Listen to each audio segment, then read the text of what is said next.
Welcome to the rabbit hole, where we go deep, deep into the rabbit hole. We're like-minded me. Welcome to the rabbit hole, the truth we see. There's lizard people everywhere, the conspiracies be. Welcome to the rabbit hole, where we go deep, uninvited from the rabbit hole. The weak-minded cheat for the open-minded people, not the little but the weak. Welcome to the rabbit hole. You sure you wanna be? We have before us the opportunity to forge a new world order. We don't have time for a meeting of the Flat Earth Society. Flat Earth Society. Flat Earth Society. And for future generations. Flat Earth Society. Flat Earth Society. We don't have time for a new world order.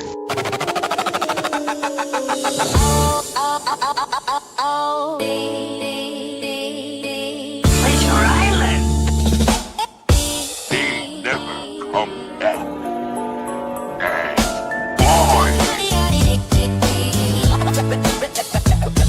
boy,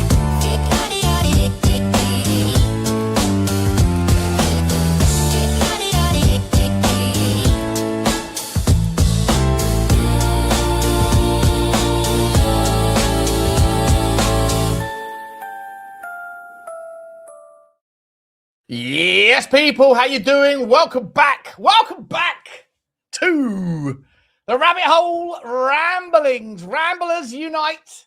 How are everybody? How is everybody? How is everybody? How is everybody? That didn't sound, I knew it didn't sound right. What am I doing there? What am I doing, Butler?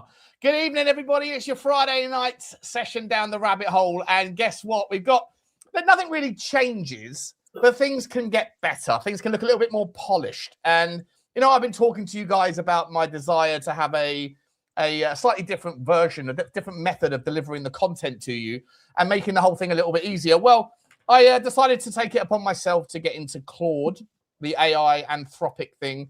And I've managed to, in about the space of about 30 seconds, create exactly what I was hoping to do, streamlining my process of finding new content, using scrapers and tools where now I just have to like a video on Instagram and it immediately goes through a process of getting downloaded, filtered into a new tool and straight into a spin the wheel app, which I'm going to be bringing up in just a moment. So it's very, very exciting. The first attempt of Claude.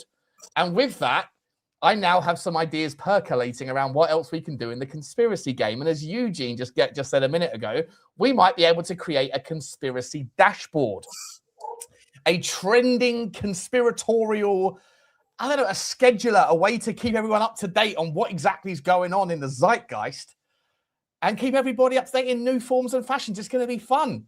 I'm here to spend the evening with you guys with my two favorite ramblers. Well, not two favorite, but two of the best ramblers that are out there. I can't say favorite because that would be horrible to the other ramblers that are part of the crew, and I love them as much as I love everybody else.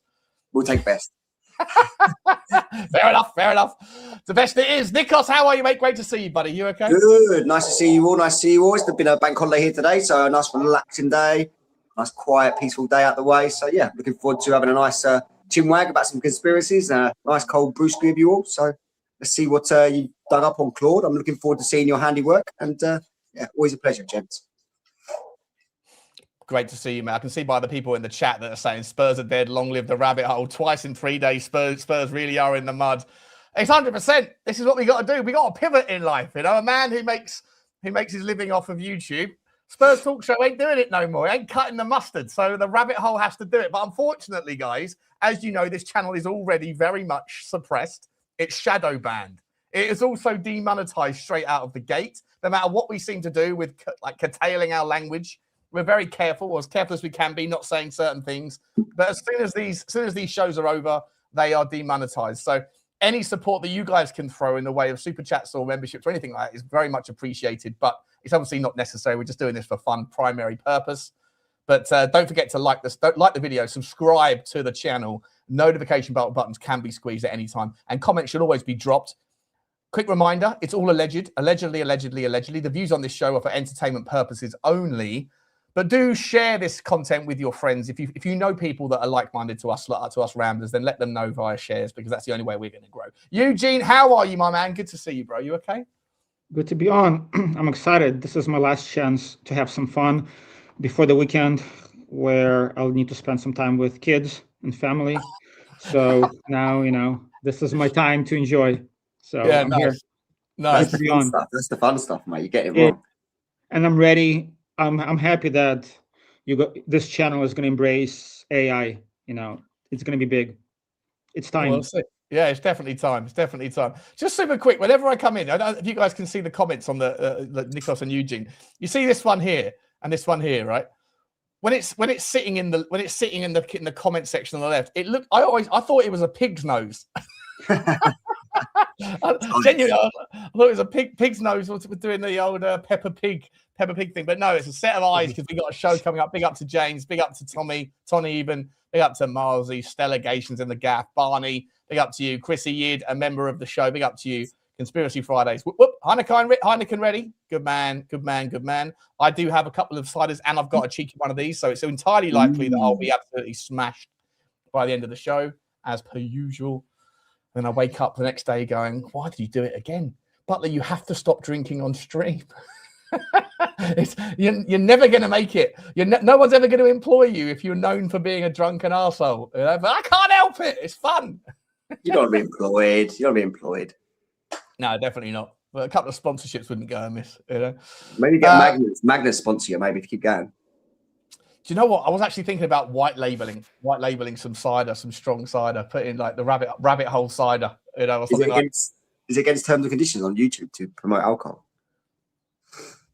I don't know, actually. I think I know that with gambling sites, for example, I know you have to set the settings to over 18 only, and that becomes pretty problematic because like 40% of people that are viewing this right now will be watching it on TV, and not many people have logged into their Gmail account. And so if you have got the over 18 setting on, then first of all, everybody that watches the channel will have to have a Gmail account. Everyone will have to be logged into it, whether it's on your desktop, your phone, or anywhere else. But on top of that, just having a Gmail account isn't enough. You have to have verified your age, and you do that without like an ID, a credit card, whatever else. And so I don't know how many people have actually done that. And so I'd imagine that even if you were to get a sponsorship from like a gambling company or an alcohol company, that they'd have to pay you a hell of a lot of money to justify the drop in views that your videos are going to get, because it's only accessible to people that are over 18. So there's that consideration. And then those people that are sponsoring you because they thought you were getting 10,000 or 100,000 or 1 million views on video, when they then see you're only getting 50% of that, then they're not going to pay you again anyway. So yeah, it's kind of like self-censoring with that sort of stuff, I think, You should do some merch. Do some Rabbit Hole Ramblings merch, some t-shirts, some, just do the Spurs, do some Peppa Pig promotions, just do, yeah, it's not a bad shout, actually. Not a bad shout. Yeah, get a couple of baseball caps with the Alice looking down the hole of the logo. Dude, that'd We'll be get awesome. to reaching our slogans as well. Yeah. What was it? Mars was 6 months ago. Mars. Yeah, do the black cat. Do the black cat, like hat. The black cat. Yeah. Oh, what was the black cat slogan? What was that one? Oh, it's just I saw a black cat once. Yeah. That's a cool T-shirt. It just says "I saw black cat once" with a black cat. People are like, what? Inside joke. Yeah, inside joke. Very inside. Only black people know about it. It's so inside. You have to put it on the inside of the shirt. It's so inside. Yeah, exactly. Exactly. 100%. Very cool. Big up to Marzi. He's gifted a Rabbit Hole Ramblings membership. Big up to you, Marzi. I appreciate you very much. Who gave it to you? I think Ghost London got it. Ghosty got it. Well done, Ghosted. Big up to you, mate. Big up to you. Big up to all of you. Let's should we show you? Should I show you guys this thing? All right, so this is what we've done. This is what we're working with here, guys. This is what we're working with. All right, we have a new app called the Rabbit Hole Ramblings. Spin the wheel, and like I say, in a nutshell, nothing really changes. It just looks a little bit more. But now we can actually talk over the videos. Whereas before, when we were playing the videos from StreamYard, it would mute us, so we couldn't talk as it was going on. But I think now we should be able to.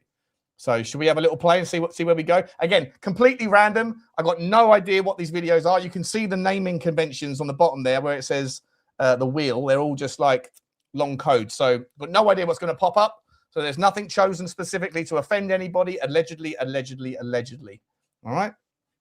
Cool. Let's find out. Let's go for a dip.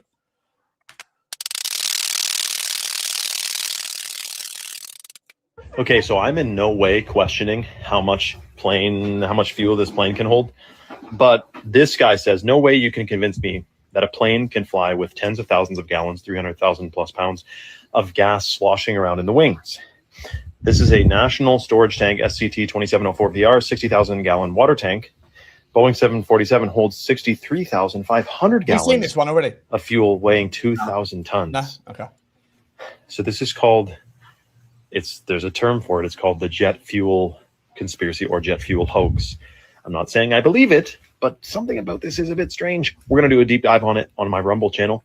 If you want to tune in, comment the word Rumble below and check your DMs. It is interesting, isn't it? But I don't know how much they've zoomed in on that because it's a little bit odd because that tanker could look bigger than it really is. Actually, there's a truck there on the top left-hand side. It does make you think it was done before. So it was done before, was it? I think we covered the story. I think we covered the story before. We didn't watch that video before, though. I think we covered this story briefly before, just like the dimensions of that big container.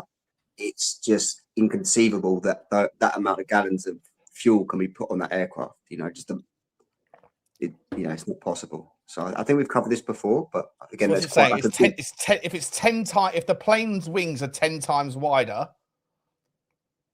right? Because it's 27.1 versus 211, so it's like 9 times wider, and it's probably like, I don't know, 8 times smaller. Maybe it could fit in there. I don't know. But here's the beautiful thing: part of the functionality of this app is that once I hit spin the wheel, that video will get immediately removed and will never be seen again. So we don't have to worry anymore about any wasting of any time watching stuff. Although some of these videos that might be in this particular archive that I put in, we might have already seen via the StreamYard, but we'll never see them again after tonight. Okay? Should we spin the wheel? Yeah, do it.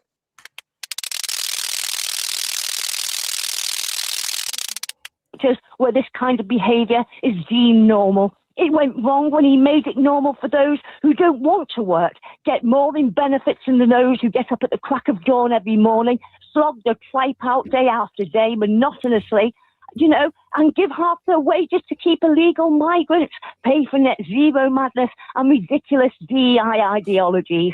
It went wrong when he ignored the request for our main ally. He's clearly reading it out. The air bases in Britain, even after our base in Cyprus had been bombed by our enemies. It went wrong when he gave jobs to the boys knowing full well their past form, then pleading plausible deniability when the scandals were brought to the fore. It went wrong when he allowed Ed Miliband to stop us drilling for our own oil and gas, even though our country is on the verge of bankruptcy, and we have to revert to paying top dollar for both from other countries. This man has made the Labour Party and our country an international joke and embarrassment. In short, Ian, this man is a walking disaster area and should never have been placed in such an important, powerful position, and he should never hold another position of high responsibility ever again. Other than that, I think, you know what, Ian... You've got nothing else? You've got to come prepared for a call on national radio, Georgina. Come on. You have to think about what you're going to say, come up with an argument that we can follow. Listen, that was seriously a great list. We asked the question, where did Keir Starmer go wrong? You brilliantly answered it. And I'm pretty sure that you could have probably gone on longer if we'd all sat and thought more about it. I could go on all day, and I hate to be so vicious to one of my own species, but the man has done himself no favours from the off. Starting with cutting the heating benefits for the elderly people. He was doomed from that moment on, and it's just got progressively worse. Yeah, certainly has. I mean, what are we saying? I mean, Eugene, do you know much about not Georgina, but say, do you know much about English politics? Are you on board, Keir Starmer? What's your thoughts, mate? Because he's on his last legs at the moment, isn't he? I mean, just things that are going on in UK are pretty insane. And usually what happens in UK makes its way to the States.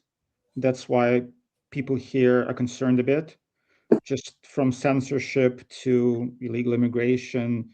And like for me, what makes no sense is what she mentioned, not drilling for oil and gas and having to pay everybody else, like not doing any nuclear. Like, it's pretty crazy. Like, what's happening in UK, like censorship is wild to me. I never thought, out of all the countries in the world, UK and the US, I never thought some things that are going on there right now would be happening. So it's shocking to see. Who would have thought that the Arsenal fan base have got two of the most hated people in the country in Starmer and Arteta? Oh, is he a Gunner? Okay, makes sense now. Yeah, he's a Gunner, yeah. All right. But it doesn't matter who the guy is in charge. Like, Georgina's getting her knickers in a twist there. It doesn't matter if it's Keir Starmer or whoever the next guy is, the one before. You know, it's not their policies. They're just a fool guy in the the firing line of the public. But it's kind of a little bit silly to me that these people get so worked up about whoever's in charge. When the temperature goes up, they just change them. Like it's been happening for decades.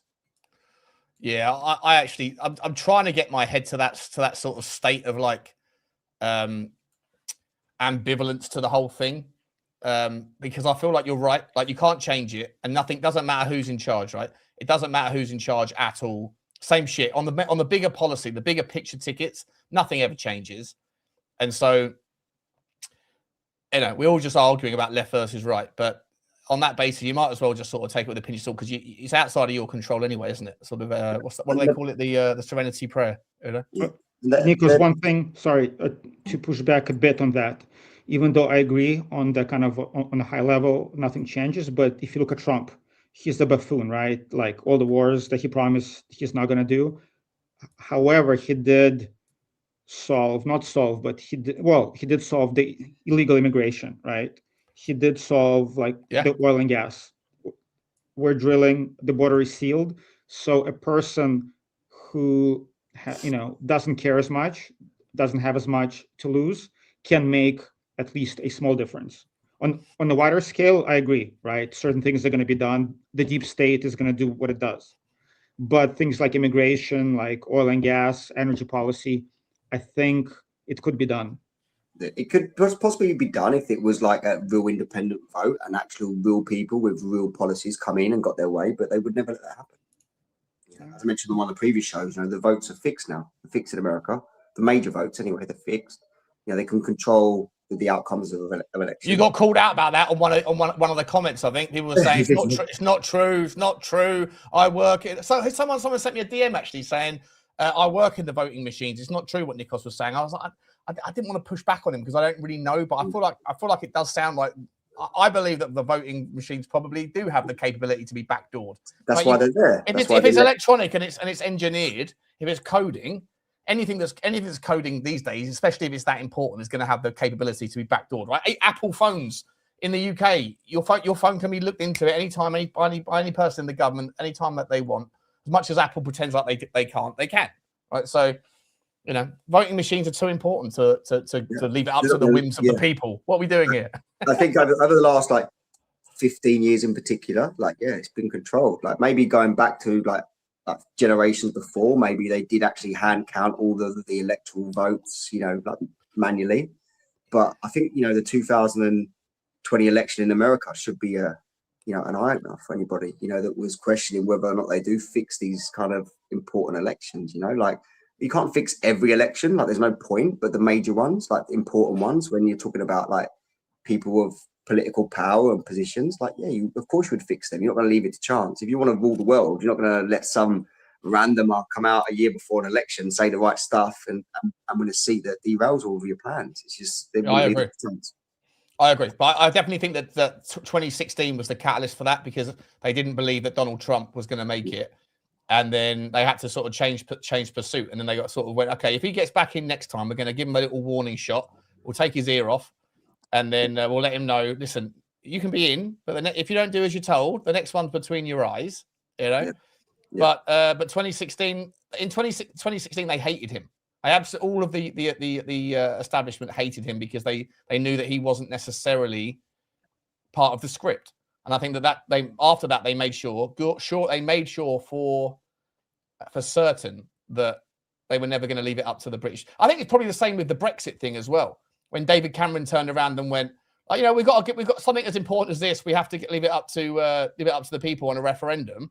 the people spoke, and then David Cameron went, fuck this. I'm not hanging around to sort this bollocks out. I'm out of here. I'm going to resign. And I think they kind of probably went, well, we're not going to let that sort of shit happen anymore. So let's just make sure from now on that we'll always get the outcomes that we really want. Yeah, from the research that I'd done, like the company we brought up previously that, is one of the big players in UK politics and global politics, Smartmatic is, one of the bigger ones. They actually have a pricing policy that these campaigns can pay for. So this is why so much contributions come through them. So they have basically a staggered payment sort of structure. So if you want to have an 85% success rate of winning an election, you pay them this much. If you want them to fix it 100%, you pay them this much. And in 2016, the Hillary Clinton campaign paid the 85% chance of winning. They didn't think that Donald Trump had enough votes that would get him there. So they basically rigged it into a certain, percentage, like in their favor, that it would actually work out that way. But in 2020, they went all way 100% rigging it, So they picked the highest structure of like payment plan, if you like. But it's all there. It's all documented on the internet. And the person that's probably digging me out in the comments or whatever, I haven't seen. But if you just type into ChatGPT, it'll give you the answers. If you type into Google, it'll give you the answers. All these AI programs, I'll tell you the answers. Where does right. I think you even brought it up on the show the other day. Didn't you bring up like Smartmatic have an office in London? Yeah, no, 100%. No, I think that it wasn't in the. What's going on here? Why can't? Listen, I'm gonna have to change this thing around because I don't want to have the comments coming over our faces. I'm pretty sure you should be able to move the comments to the top of the screen. I don't know how to do it. Is anyone familiar with StreamYard? You can be able to do this? I don't know what I'm doing there. Is there a way you can turn the comments off? Hang on a second. What am I doing there? Maybe I'll move around. I did use the Smartmatic video in the comments last. I put it up last time. The person who messaged me on DM in Twitter, but he wasn't being horrible. He was just like, "I'll just let Nikos know he's mistaken. I work in the voting game." Humbly, I'm rarely mistaken, and I'm sure that was what was the guy in the chat? Why about you? I'm rarely wrong. I'm rarely wrong in life. That's a conspiracy in itself, Nikos. It's only because I do so much diligence into this stuff. Before I say it, I don't just say wild stuff that I haven't looked into. It's because I've actually done the research and diligence into stuff that makes me believe what I believe. But there was someone in the chat the other day that was telling me, I'm sure there's lots of people in the election circles that work in these kind of offices and stuff that think that everything they do is 100% legit. But the point is all the paper ballots are counted up through like the machines, the tabulation machines, whatever they're called. It's like e-counting, electronic counting machines or whatever they're called these days. So like you can believe that everything's manually like auditable, but the realistic thing is when they put them through the machines, they can then amend the electronic outcome. That's where I'm talking about. So maybe someone's misunderstood what I'm saying, but they basically don't care what paper ballots go through the machine. There can be 100,000 say yes and 100,000 say no, but they can say 85, 40, whatever, Fair enough. Yeah, I'm with you. By the way, I'm with you. Like the notion that they leave these big decisions up to chance is madness. Before I welcome in the return of the Don, the Teflon John, return not the Don. They up to you, Johnny. But before I do, I just want to quickly big up my man Matty Boy, who went to NA tonight. 5 days sober. Fucking fair play to you, mate. Fair play, buddy. As someone who struggles with all of that stuff myself, 5 days is. I know it sounds like nothing to people that don't have those struggles, mate. But to those that do, it's bloody hard work. So, mate, keep going, man. Keep being strong, and congratulations, buddy. It's an awesome to see you, man. And does that mean you're also you're off the source as well? You on the AA or just the NA? Because obviously it's a stepping stone. But congratulations, mate. Well done, buddy. Well done. Here for you, mate. If you need to ever need to chat or whatever, reach out and we can chinwag. Johnny boy, how are you, mate? Good to see you. Good to see you. How are you? Good, mate. How are you? Always better to see your smiling face, mate. I don't know. One of them, is it? We do that. Oh, that's not nice, Sean. I just come back and you give me the double bird. So that's your welcome. That's your your entrance music. That's your bat symbol, isn't it? That's what we're doing here. Stick that on merch. Stick that on merch. Yeah. You've got the longest fingers. You've got the longest fingers I've ever seen, but fucking huge, mate. Absolutely huge. How do I get this thing back? How's this gonna work? Is that gonna work? All right, we're going back this way. They're good for milking the anal glands of a working cocker spaniel.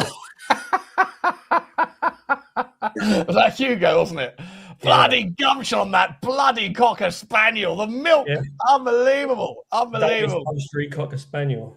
Yeah. He'll want to employ me, won't he, for like once every couple of weekends or whatever. To well, we won't get into that. It's not a very nice subject, is it, for tonight's show? No. Anal glands and Cocker Spaniels. How's Turkey Cock Lane, my man? How's Turkey Cock Lane OG? Yeah, I drove down that actually today. Yeah, it was good. Yeah, still got some bloody great big potholes down it, but nice. It's all right. Nice. I entered Turkey Cock Lane dry, and I exited it wet. So what can you want? That's what the turkey said. Isn't it? Yeah. Well, have you seen my new little gimmick, mate? Have you been watching the background? We've got the spin the wheel. Should we watch another video? Yeah. Who spelled Kier like that? K-I-E-R. Whoever wrote the video. Whoever built the video. Yeah. Yeah. Spin the wheel, raggedy man. In Germany right now, they have said that all males aged between 18 and 44, I think it is, have to obtain permission. Respin. That's boring, isn't it? Someone needs to please explain this to me because I don't quite understand. If we can zoom in this close to the moon, if we can get this close to the moon from the Earth with the powerful... It's like zooming in on planes upside down and whatever. Oh, yeah. League have just gone 2-0 up. They're safe. Wait, what did he just say? The level, I know a lot now about bioweapons because I've been doing a book on it for the past 2.5 years. And you know, the technology that we now have to develop these microbes, we've put hundreds of millions of dollars into ethnically targeted microbes. The Chinese have done the same thing. In fact, COVID-19, there's an argument that it is ethnically targeted. COVID-19 is targeted to attack Caucasians and Black people. The people who are most immune are Ashkenazi Jews and Chinese. No, it's not his son. It's not his son's destiny. It's JFK's brother's son. Who was also killed, right? RFK was also killed. RFK, yeah. JFK and RFK were killed. Yep. Yeah. I think I've just demonetized myself immediately by saying, do you know, I don't even, if you can't even say the K word anymore, I mean, what are we doing here? It's mental. Absolutely mental. If you didn't get demonetized when Johnny was on the other night, I don't think you ever will. Oh no, we did. We got demonetized immediately, and I put it in for a manual review and said I don't know what we've said that was outrageous. And it took them. It usually takes them like a day and a half or 2 days to come back and say, yeah, actually on manual review it's fine. You can have it. But by that point, all the money that you would have made disappeared anyway because no one watched it 2 days later. But this time it took the manual review about 30 minutes. And they went, yeah, no, you're not getting monetized. But they give you a list of reasons. They tell you what. No. They just say, nah, you're done. You're done out here. Said Johnny's on there. We're just going to demonetize you. What was it, Johnny said? He said he goes, "That was interesting about the no Kings parade. All I saw were Queens." Yeah. I didn't think it was too controversial show the other night. I didn't think we'd done anything too controversial. No, I didn't think it was either. I don't know. So what are we saying here, Eugene? I mean, it's the first video of the evening that has suggested that the Chinese and Israel got together to kill the rest of us. I mean, what? What are we saying? I like how you take the premise and you just run with it. I like it. That's what he's saying. I don't know. That's what he's saying. It's not me that's saying it. You know. No, I mean, he thinks a thing or two. The concept, I've heard about it for a while. There are definitely bioweapons who can target specific ethnicities or people based on their DNA. I mean, that's not a secret. It's been out there for a long time. We know that the COVID-19 was designed by the Americans and the Chinese. So the whole like Ashkenazi part, I'm not sure. But I know it kills a large percentage of African Americans here, of Black people. I know they're really susceptible to it. So I don't know if COVID specifically was a bioweapon. with those attributes, but what RFK is saying is true. I mean, there are definitely weapons who target specific ethnicities, no doubt. But they told us it's 100% safe. Yeah. I'm surprised people aren't more angry about that, about what they did. You know? What you mean? Yeah. The shank. Yeah. I feel like I've never felt the same since I took that poison. I've never felt the same. The first one didn't affect me. The second one, I was exhausted for a week, and then I've had health problems ever since. Now I know that, you know, people that know me would certainly say, well, maybe Sean, you should try drinking a little bit less before you start attributing your general ill health towards, you know, things that 4 billion people took. Maybe try and have like a few days off the sauce. Maybe try eat a few less takeaways. Maybe go and do a bit more exercise, and then see if you feel better. But yeah, I'm not going to do that. I'm not taking any self accountability. No, it's them. It's them. There's been too many deaths for it to be coincidence. There's been too many testimonies of people that have had like really serious heart issues and conditions. There's no coincidence there. Myocarditis is an issue. I know a bunch of people had side effects, paralysis. I mean, I took a jab and then a year later I developed my autoimmune issue. Again, I have no idea if it's tied or not to it, but I've never had issues in the past. So, you know, did you have it? Did you have it? Did you, Eugene? You had the one?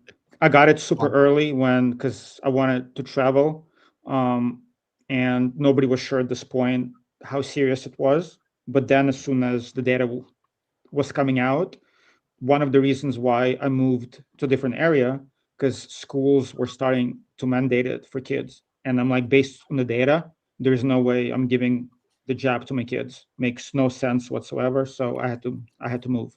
Do you know what? Like, I can't believe the amount of people that I know, like in WhatsApp groups, whose children who have several children, and at least one of them has autism. Oh, it's crazy. And it's a sensitive subject, because if you say to them, you know, I've said it to loads of them, but not because I haven't got kids. So like, I don't know how that feels. Like, if you have a child that has that, and then the suggestion that it might be because of those sorts of things rather than just bad luck.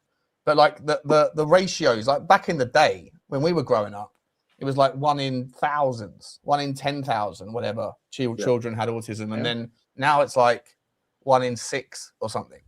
And like Nikos might know, but especially in the States, and RFK was talking about it back in the 70s, like babies were given like 5 or 6 vaccines, like different ones for like, you know, hepatitis, whatever. But now it's like 75. It's something crazy, like HPV, even some stuff that's not like there is no way they can get. They're still given those vaccines, and then there's mercury in there. It's crazy. In America, the child vaccination program is up to, I think it's 220 vaccinations now before the age of 4 years. Like my kid had none. 220 different jabs, or 220 that are like baked into 10. No, but it's a combination of 220 that are baked in. So like combination jabs, like you go for a vaccination appointment, you end up getting 2 on the same day or something, and there'll be 1 next month, and they wonder why kids have got autism. But America's got the highest. So like here in Spain, I think it's something like when you have a kid here in the hospital here, like they actually give you like a passport. It's like a stamp card, like when you go out like Sainsbury's and you've got to collect your points, you know, it's like one of those cards. It's like, okay, we'll see you in 2 weeks, we'll see you in 6 weeks. And I was like, ripped it up to that hospital. Like, no chance. My neighbor got autism, you know, when it's like really rage, when like they punch you and things like that, really extreme. And I think he's about 7 when it started. And I said, has he had any vaccines? And he went, oh, mate, he goes, I didn't want him to have them. But he said, my ex just insisted on it and took him without my agreement. And he said, after that day, he's never been the same since. Yeah. I mean, my neighbor, like their kid, same thing. That's what you need. It was a normal kid. And they said after like certain vaccines, completely changed, became kind of, he's not autistic. He's just on the, you know, on the scale. And on the spectrum, yeah. But again, like I'm not anti-vax. I'm all for vaccines. However, at this point, actually, I started asking, like, I want to know about each specific one. Is this like, what is this? What is that? Before COVID, I wouldn't even care. I would never ask that question. But now I'm like, okay, like I want to know. Is it always about that? Someone raised it in the chat there. It might be about the microplastics.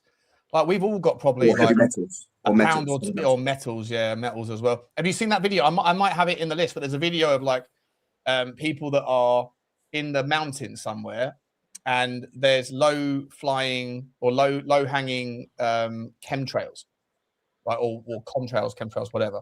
But and they all get like these giant metal detectors, and they're up in the mountains, and they hold it up to the sky. Again, I don't know, but like it didn't look like it was AI, and it certainly didn't look like it was flagged. But like, all of the metal detectors went beep, beep. So you know they're definitely pumping aluminum into the aluminum. Is it? Well, you said it. Eugene would be happy with that. Why would Eugene be happy with that? That's the Yankee Doodle Dandy way, isn't it? Aluminum. Oh yeah, well listen, mate. I've absolutely been corrupted somehow, because I always say when it comes to the Spurs, when it comes to OK Jersey, I always say athleisure and acclimate. They acclimate into the UK, the Premier League. I don't know why. Those three words I've decided to take on the Americans. Outrageous, Butler. Get yourself together. What are we doing here? You say leisure. Leisure. I don't say. Well, I very rarely say the word leisure because it just wouldn't come up in my normal day to day. But for when I say leisure wear, it doesn't sound right when you say athleisure wear, does it? That's because you're posh. Yeah, do you not have a leisure centre where you were? You don't have a leisure centre when you were a kid? Oh, I did. Yeah, of course. Yeah. No, it doesn't. He has a leisure centre. Leisure centre. I want to go to the leisure swimming pool. To play badminton. Badminton. That's how they say. What do you do in your leisure time? Right, let's get on another video. By the way, there's 110 people in the house who suddenly jumped up. Love to see it. Smash the like if you're new here. Smash the subscribe. You know what to do. Also, don't forget, please do follow us on Spotify. Give us a follow, rating, and a review. Don't forget my man Nikos's channel right there, Tinfoil Transmission. Get over and subscribe to him as well. Big up to you all. Big up to you all. Have I done that? I have done the Marzi super sticker. Big up to you all. All right, let's have another look at another video, shall we? Let's see where we go. Spin the wheel. Spin the wheel. I'm now stuck using a child's version of my own phone because of one demand from Apple I refuse to accept. And this is part of something much bigger. People in the UK have spent hundreds of pounds on iPhones, devices meant to connect us to the internet and to each other. But now, with state backing, those freedoms are being narrowed. Because in Apple's latest software update, if you don't hand over your ID, you don't get full internet access. You get filters, blurred content, and restricted messages. A controlled device. We're being held hostage to invasive identity card demands, and we're paying for the privilege. That's why today I've written to Apple demanding this stops now. But this extends way beyond Apple. Proposals to ban children from social media aren't just about children. They mean ID checks for every single one of us online. Children's online safety is vital, but requires better parental controls and thoughtful tech responsibility, not sweeping, shocking, draconian demands by foreign tech companies for our IDs and credit cards. Head to savefreespeech.co.uk to find out more. Apple's a cult. Apple products are a cult. Wait, what? Hang on. It doesn't matter whether it's Apple or anyone else. It's the government, the UK government. If you've got a smartphone in the UK, they want to know that you're over 18, or they're going to want to know you're over 18. She said specifically Apple. She didn't say all like all phones. She said Apple. Apple at the moment, but it will be expanded out. I had to sign that they shelved the idea of the digital ID temporarily, but like they put it in through backdoor mechanisms in like basically every way. Like if you're a company director, which I am, then you have to download this app called the One Government app or something like that. Government One app, yeah. And they want it's basically the same thing. You have to hand over your facial recognition, hand over your ID and all that stuff, so they can. And then once you download the app in which to do it, apparently I didn't know this, so I just thought, I'll go through the process because I have to do it, otherwise I'm breaching my terms as a director. And as soon as I've done it, I'll just delete the app off my phone. But apparently it embeds like a token or some sort of cookie on your phone, so that they then know that a butler's on Instagram liking posts about, CVID and about whatever else, and that this guy is a potential risk. So, I'm expecting a knock on the door. The UK government to get access to their devices about a year ago, didn't they? Yeah, they came a backdoor. Yeah.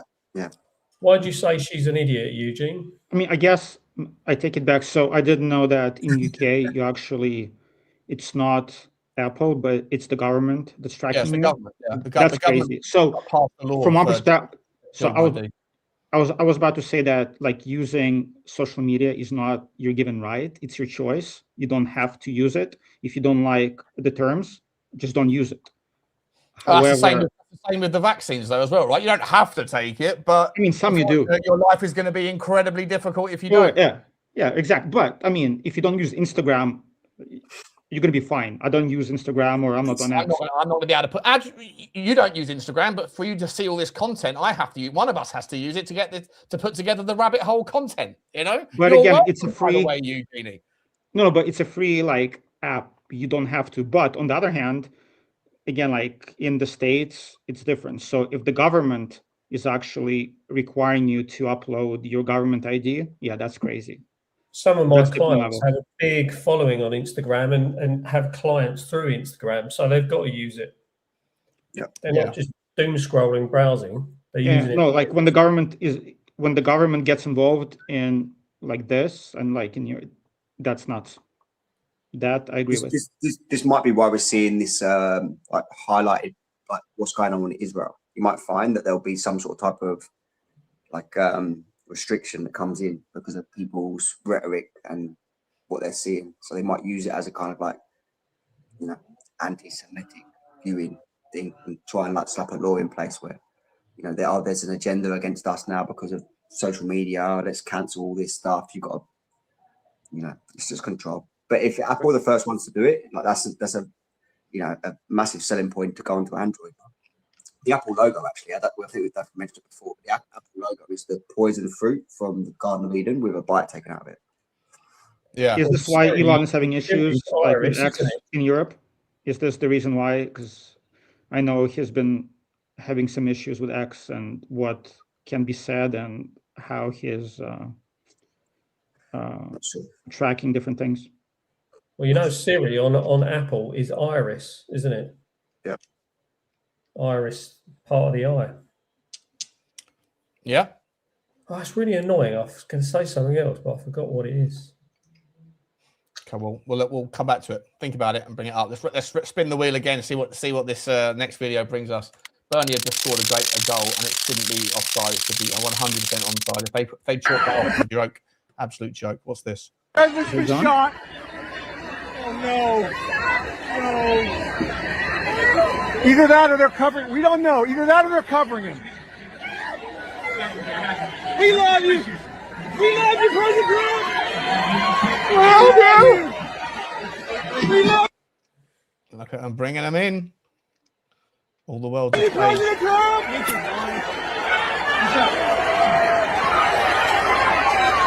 Flag We lowered. love you. Yes. Yes. Yes. I mean, that is a little bit suspicious, though. That is a little bit suspicious. Is that from Butler? Is that the assassination thing in Butler? Yeah. They I'm struggling lowered to that. see that guy. Come on now, what are we doing here? I'm struggling to see that with that guy on the bloody screen, half of him. I don't know why these people need to do this. Drinking his coffee. Just get off the fucking screen. Like, It's all about him, mate. It's all about Yeah, him. He wants to get his exactly. brand out there, so we just steal someone else's content. I mean, we're Yeah. kind of doing it. I'm guilty of the same thing.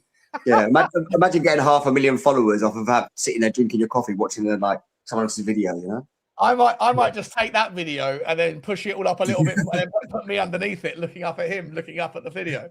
like copy what he's doing, drink the coffee from the same coffee mug or something as well. Like two of you having coffees, Yeah, exactly. Yeah. mimic it. Sean's been having a Magnum, not a bloody coffee. There he is, buddy. I got it ready to go for the second half of the show when I get lively. Every time you crack one open, I want to hear the Magnum theme tune. Yeah, I've noticed, Sean, on that pie Siri chart. equals Iris. Yeah, like that. Yeah, I just said that. Yeah, Yeah, well yeah, done, yeah, mate. yeah, yeah. Yeah, I've noticed on that pie chart there, as you go through those videos, the pie chart sort of expands, so each of the little segments get bigger. So Yeah, 'cause eventually, once they if get we do removed. enough videos, we can get that down to like zero. Yeah, That is exactly. That's the whole thing. It does get a little bit bigger. Well, because you see where it says on the left there, or sorry, in the middle of the box, you said add that folder. So there's the wheel folder, and then there's something called the Q folder. And what I was going to do was have like 100 in the wheel, and then 100 in the queue. And every time one of the spin the wheel, every time one of the things it plays out of the wheel, that then gets removed. and then goes into this list at the top, as you can see at the top right hand corner where it says 7, and then it drags one in from the queue. But that just seemed a little bit over the top and unnecessary. So I just put them all into the wheel. So hopefully the wheel will get a little bit bigger as we go. Each segment will get a little bit bigger. As we get towards the end of it, it might get exciting. Like, let's get through these last 25 here. Yeah. Might make a bit of a game with it. Cool. Well, I think I'm going to add some features where we give some points, a point score or something to each video, so we can see if we can get to a target amount of points on the day or something. You know? Anyway, let's have another crack. See where we go. Just never mind. Sorry, mate. What are you going to say? I don't know. It's cool. It's cool. Sorry, did you just say that the MPs get a cost of living increase? £3,300. So they're getting, but they don't pay for their cost. This is the whole point about MPs. We know they do not pay for their cost of living. And wait for this one, right? The payment will apply to ministers as well as backbenchers, meaning it will be received by senior figures, including Sir Keir Starmer and Rachel Reeves. It is shocking. So they're actually costing us. The cost of living is going up because of them, because of all the increases in tax that they brought on. Absolutely. And they're getting almost £3.5 to deal with that. We're not getting it. It's absolutely. And in fact, worse than that, ridiculous. we're paying for that. We're paying for their cost of living increase. Oh. Outrageous. It is an outrage, isn't it? Yeah, the expenses where they make their money though. Like these guys, like all these members of parliament, their real money is made like when you get there through your expenses. Like I know somebody who was actually like a representative, and like when you get into the House of Commons and stuff like that, like you actually get like basically a credit card that says do whatever you like on it, you know? Yeah, I remember back in like 2012, I think it was, when there was like the big MPs scandal, and there was like an MP in like Leeds or somewhere that built a bloody moat around his house on expenses. We have one of them when the what can I do with this money? What can I do with it? What can I buy? A moat. Yeah, a moat for my castle. That's some We've got crocodiles. one of them when the dry floods when there's too much rain. Yeah, buy some crocodiles. Sean, can you hold up a Magnum?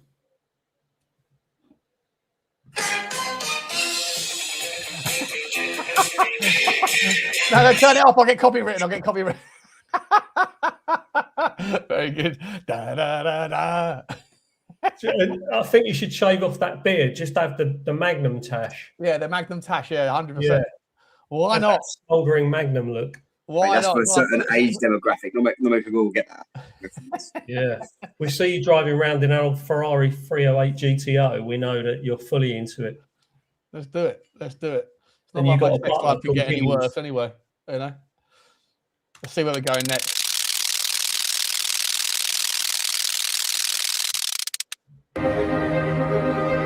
Oh, we done that one yesterday, didn't we? Yeah. Done this one, haven't we? Did we check her name? And we checked her name out, didn't we? It was a different person. Were we sure? It's a different. Yeah, she wasn't. There was an actress that didn't. It wasn't dissimilar. I think the one that we looked at, the picture of the woman that was on the screen was actually Charlize Theron. So it definitely wasn't her. Yeah. But there was a person that was in that film that was by the name of the same astronaut, but it's not the same person. Although they didn't look too dissimilar, so quite interesting. I'll put that on white. בכל החזיתות, באמת, סייעתא דשמיא גדולה, ועבודה יוצאת מן הכלל של מערכת הביטחון על כל זרועותיה, מפקדים ולוחמים. ויש רגל מדינית מסיימת, ביהודה ושומרון, שהורגת לחלוטין על חלוקת הארץ והקמת מדינת טרור בלב ליבה. תהיה רגל מדינית מסיימת בעזה שתרחיב את גבולותינו. תהיה רגל מדינית מסיימת בלבנון שתרחיב את גבולותינו הומניטריים לגבולות ברי הגנה. תהיה רגל מדינית מסיימת בסוריה כדי החרמון והחיץ לפחות. כן, יש רגל צבאית, יש רגל מדינית. שניהם רגליים של גבורה, של נחישות, של אמונה, של אהבת הארץ, של עוצמה. זה מה שמכבדים. Can't read it. It's reading too fast. Speaking Spanish, Nikos. No, actually, I'm learning Hebrew. What did he say? You should. Yeah, he said we're going to bomb them all. I don't know. If you learn Hebrew, the COVID vaccine don't do anything to you.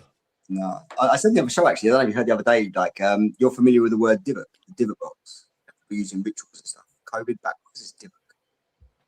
Oh yeah, it means evil possession. Yeah. It's a weird Is that what you used as your justification to say that because I had my vaccine that I've lost my soul? My soul. No, I'm just saying it adds a little bit of more credibility to what I'm saying. I'm just saying it's like it does. I haven't slept well ever since. It's because it's not me anymore. It's not me. It's some bloody gin. Evil possession. That's what the literal translation of that word Gin, means. as well as the magnums and the cider. Exactly. Yeah. Exactly that. Yeah. I wonder if they did call it jinn because it's a spirit, and that in the Quran, the idea of demons is their word for demons is the jinn, right? DJIN, I think it is. Yeah, maybe. When you drink a high percentage alcohol, like alcohol, high percentage alcohol, you actually lower your vibrations, and you are more of a state of enabling like spirit, like possession, or enabling them to be able to take you over a little bit easier. This is why people, when they go out on a Friday night, they drink loads of vodka and stuff like that. They wake up next day like, I don't remember what happened yesterday. It's because like you're literally living like an out of body experience, like you're being overtaken by spirits. I think there's a correlation between that stuff. Personally, I often remember what I did the night before. Like tomorrow morning, I'm going to wake up and go, how was that show last night? Oh, I think it was pretty good. Oh, no, wait. There was that point when I declared that the New World Order is going to... done it again. Done it again, Butler.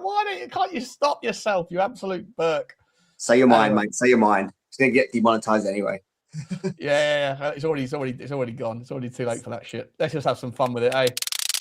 Where are we going next? Spin the wheel. Delta announced a little while ago that they had done a partnership with this Israeli company and they were going to use surveillance data about you to figure out how much you were willing to pay for a plane ticket. You have a funeral to get to, or that you've got a meeting on Monday. A wage is a price. Uber drivers, they bucket themselves into two groups. They call themselves either pickers or ants. So pickers are people who are picky. Ants pick every ride that comes along. If you're a driver, Uber can impute a level of desperation to you by how many lowball offers you're willing to accept. Now there's 4 giant apps. They all sell themselves as Uber for nursing. So the app, before it gives the nurse a shift, finds out how much credit card debt they're carrying. And the more credit card debt they're carrying, the lower the wage the nurse is offered. That's insane. So holy smokes. Think about this the next time you're getting your catheter inserted, right? That is wild.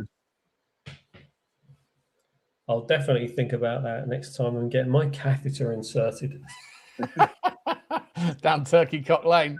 Yeah. Also, there's a little lesson there. If you're not in debt, you can earn more money from being an Uber driver.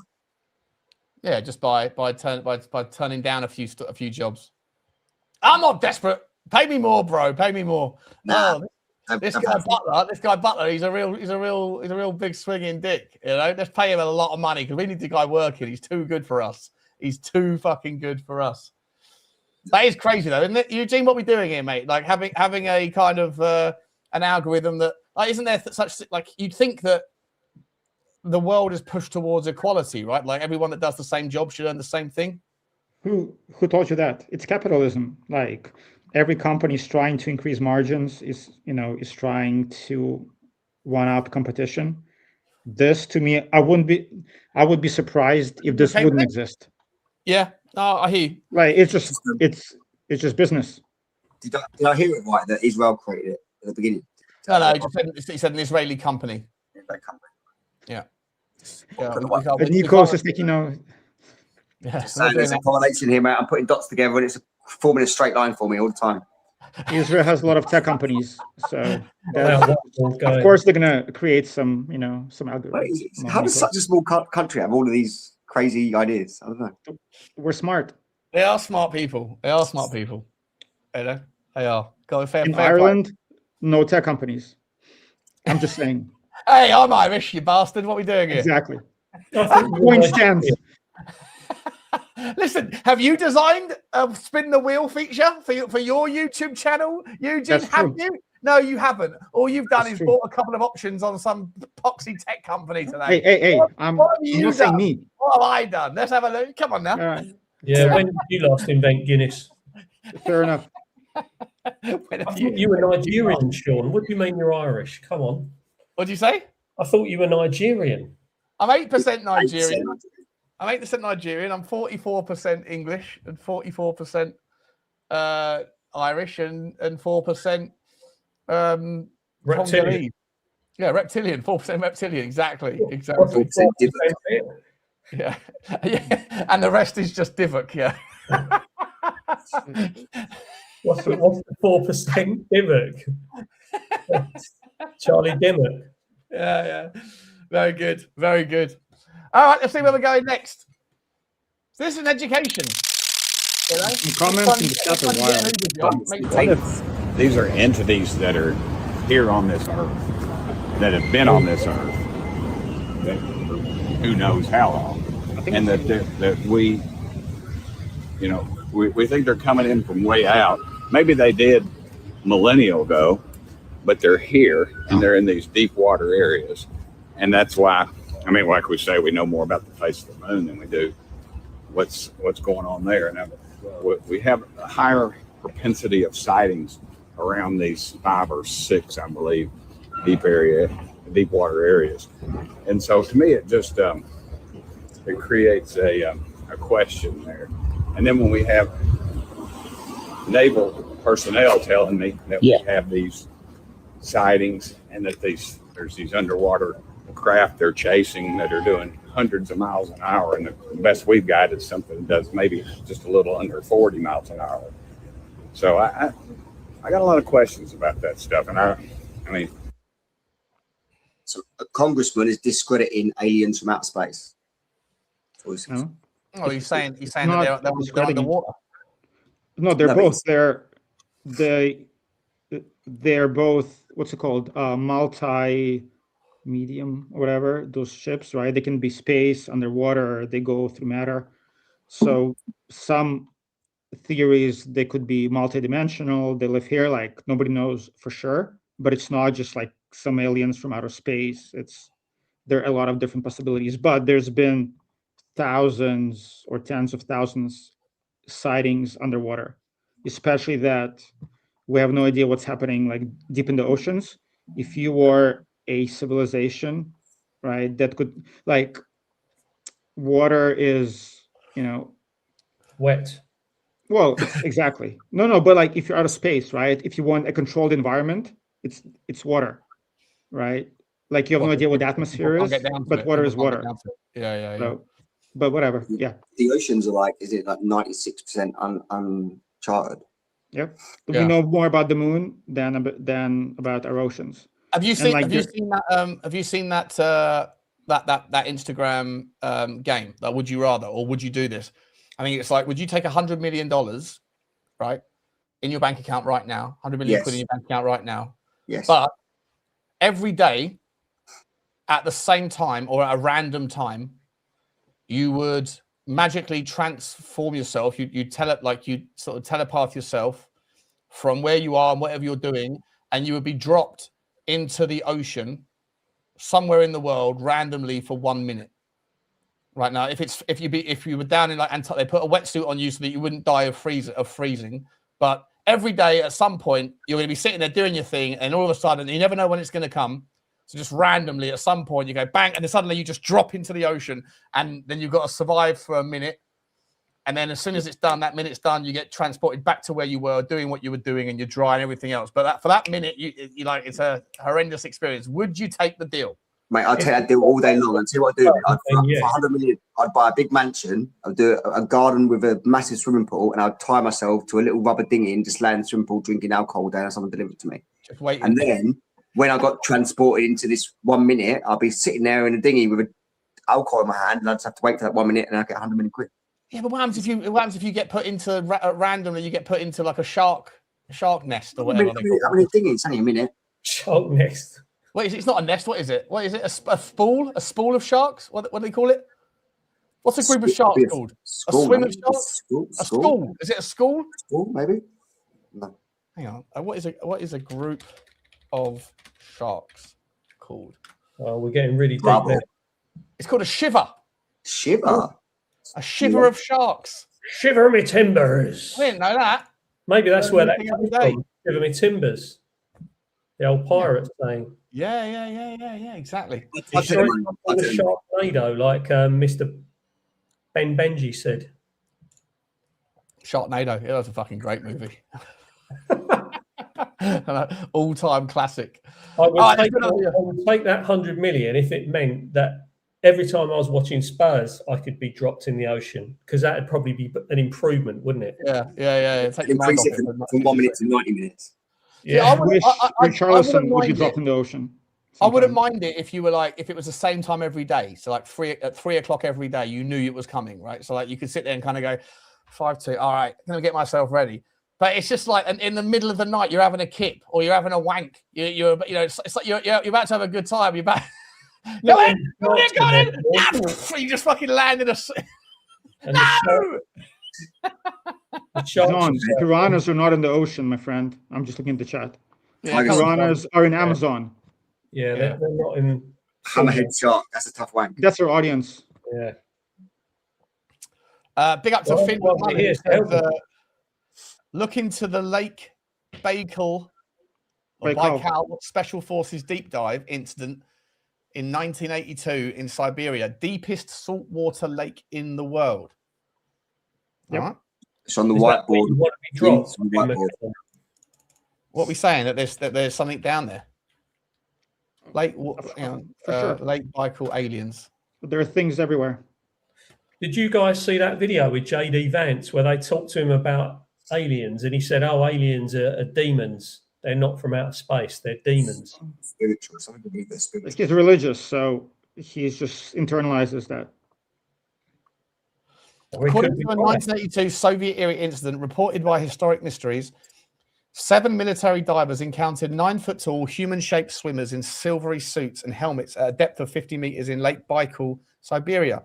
The incident, sometimes described as a fatal encounter, allegedly occurred during a training exercise, after which a whirlpool or pressure-related incident killed 3 divers. I mean, anybody here, they can go. You guys can go on the Jesse Michaels channel. He was interviewing an actual admiral who was talking about a lot of different instances. There was an instance where on a submarine, they saw a thing pass them when enormous speeds, size of the football pitch or field.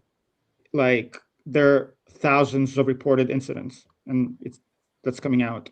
So, yeah, but why now? Huh? Why now? Why is it all coming out now? So that's a good question. So it's easy right now for the whistleblowers because it's not a career killer as before.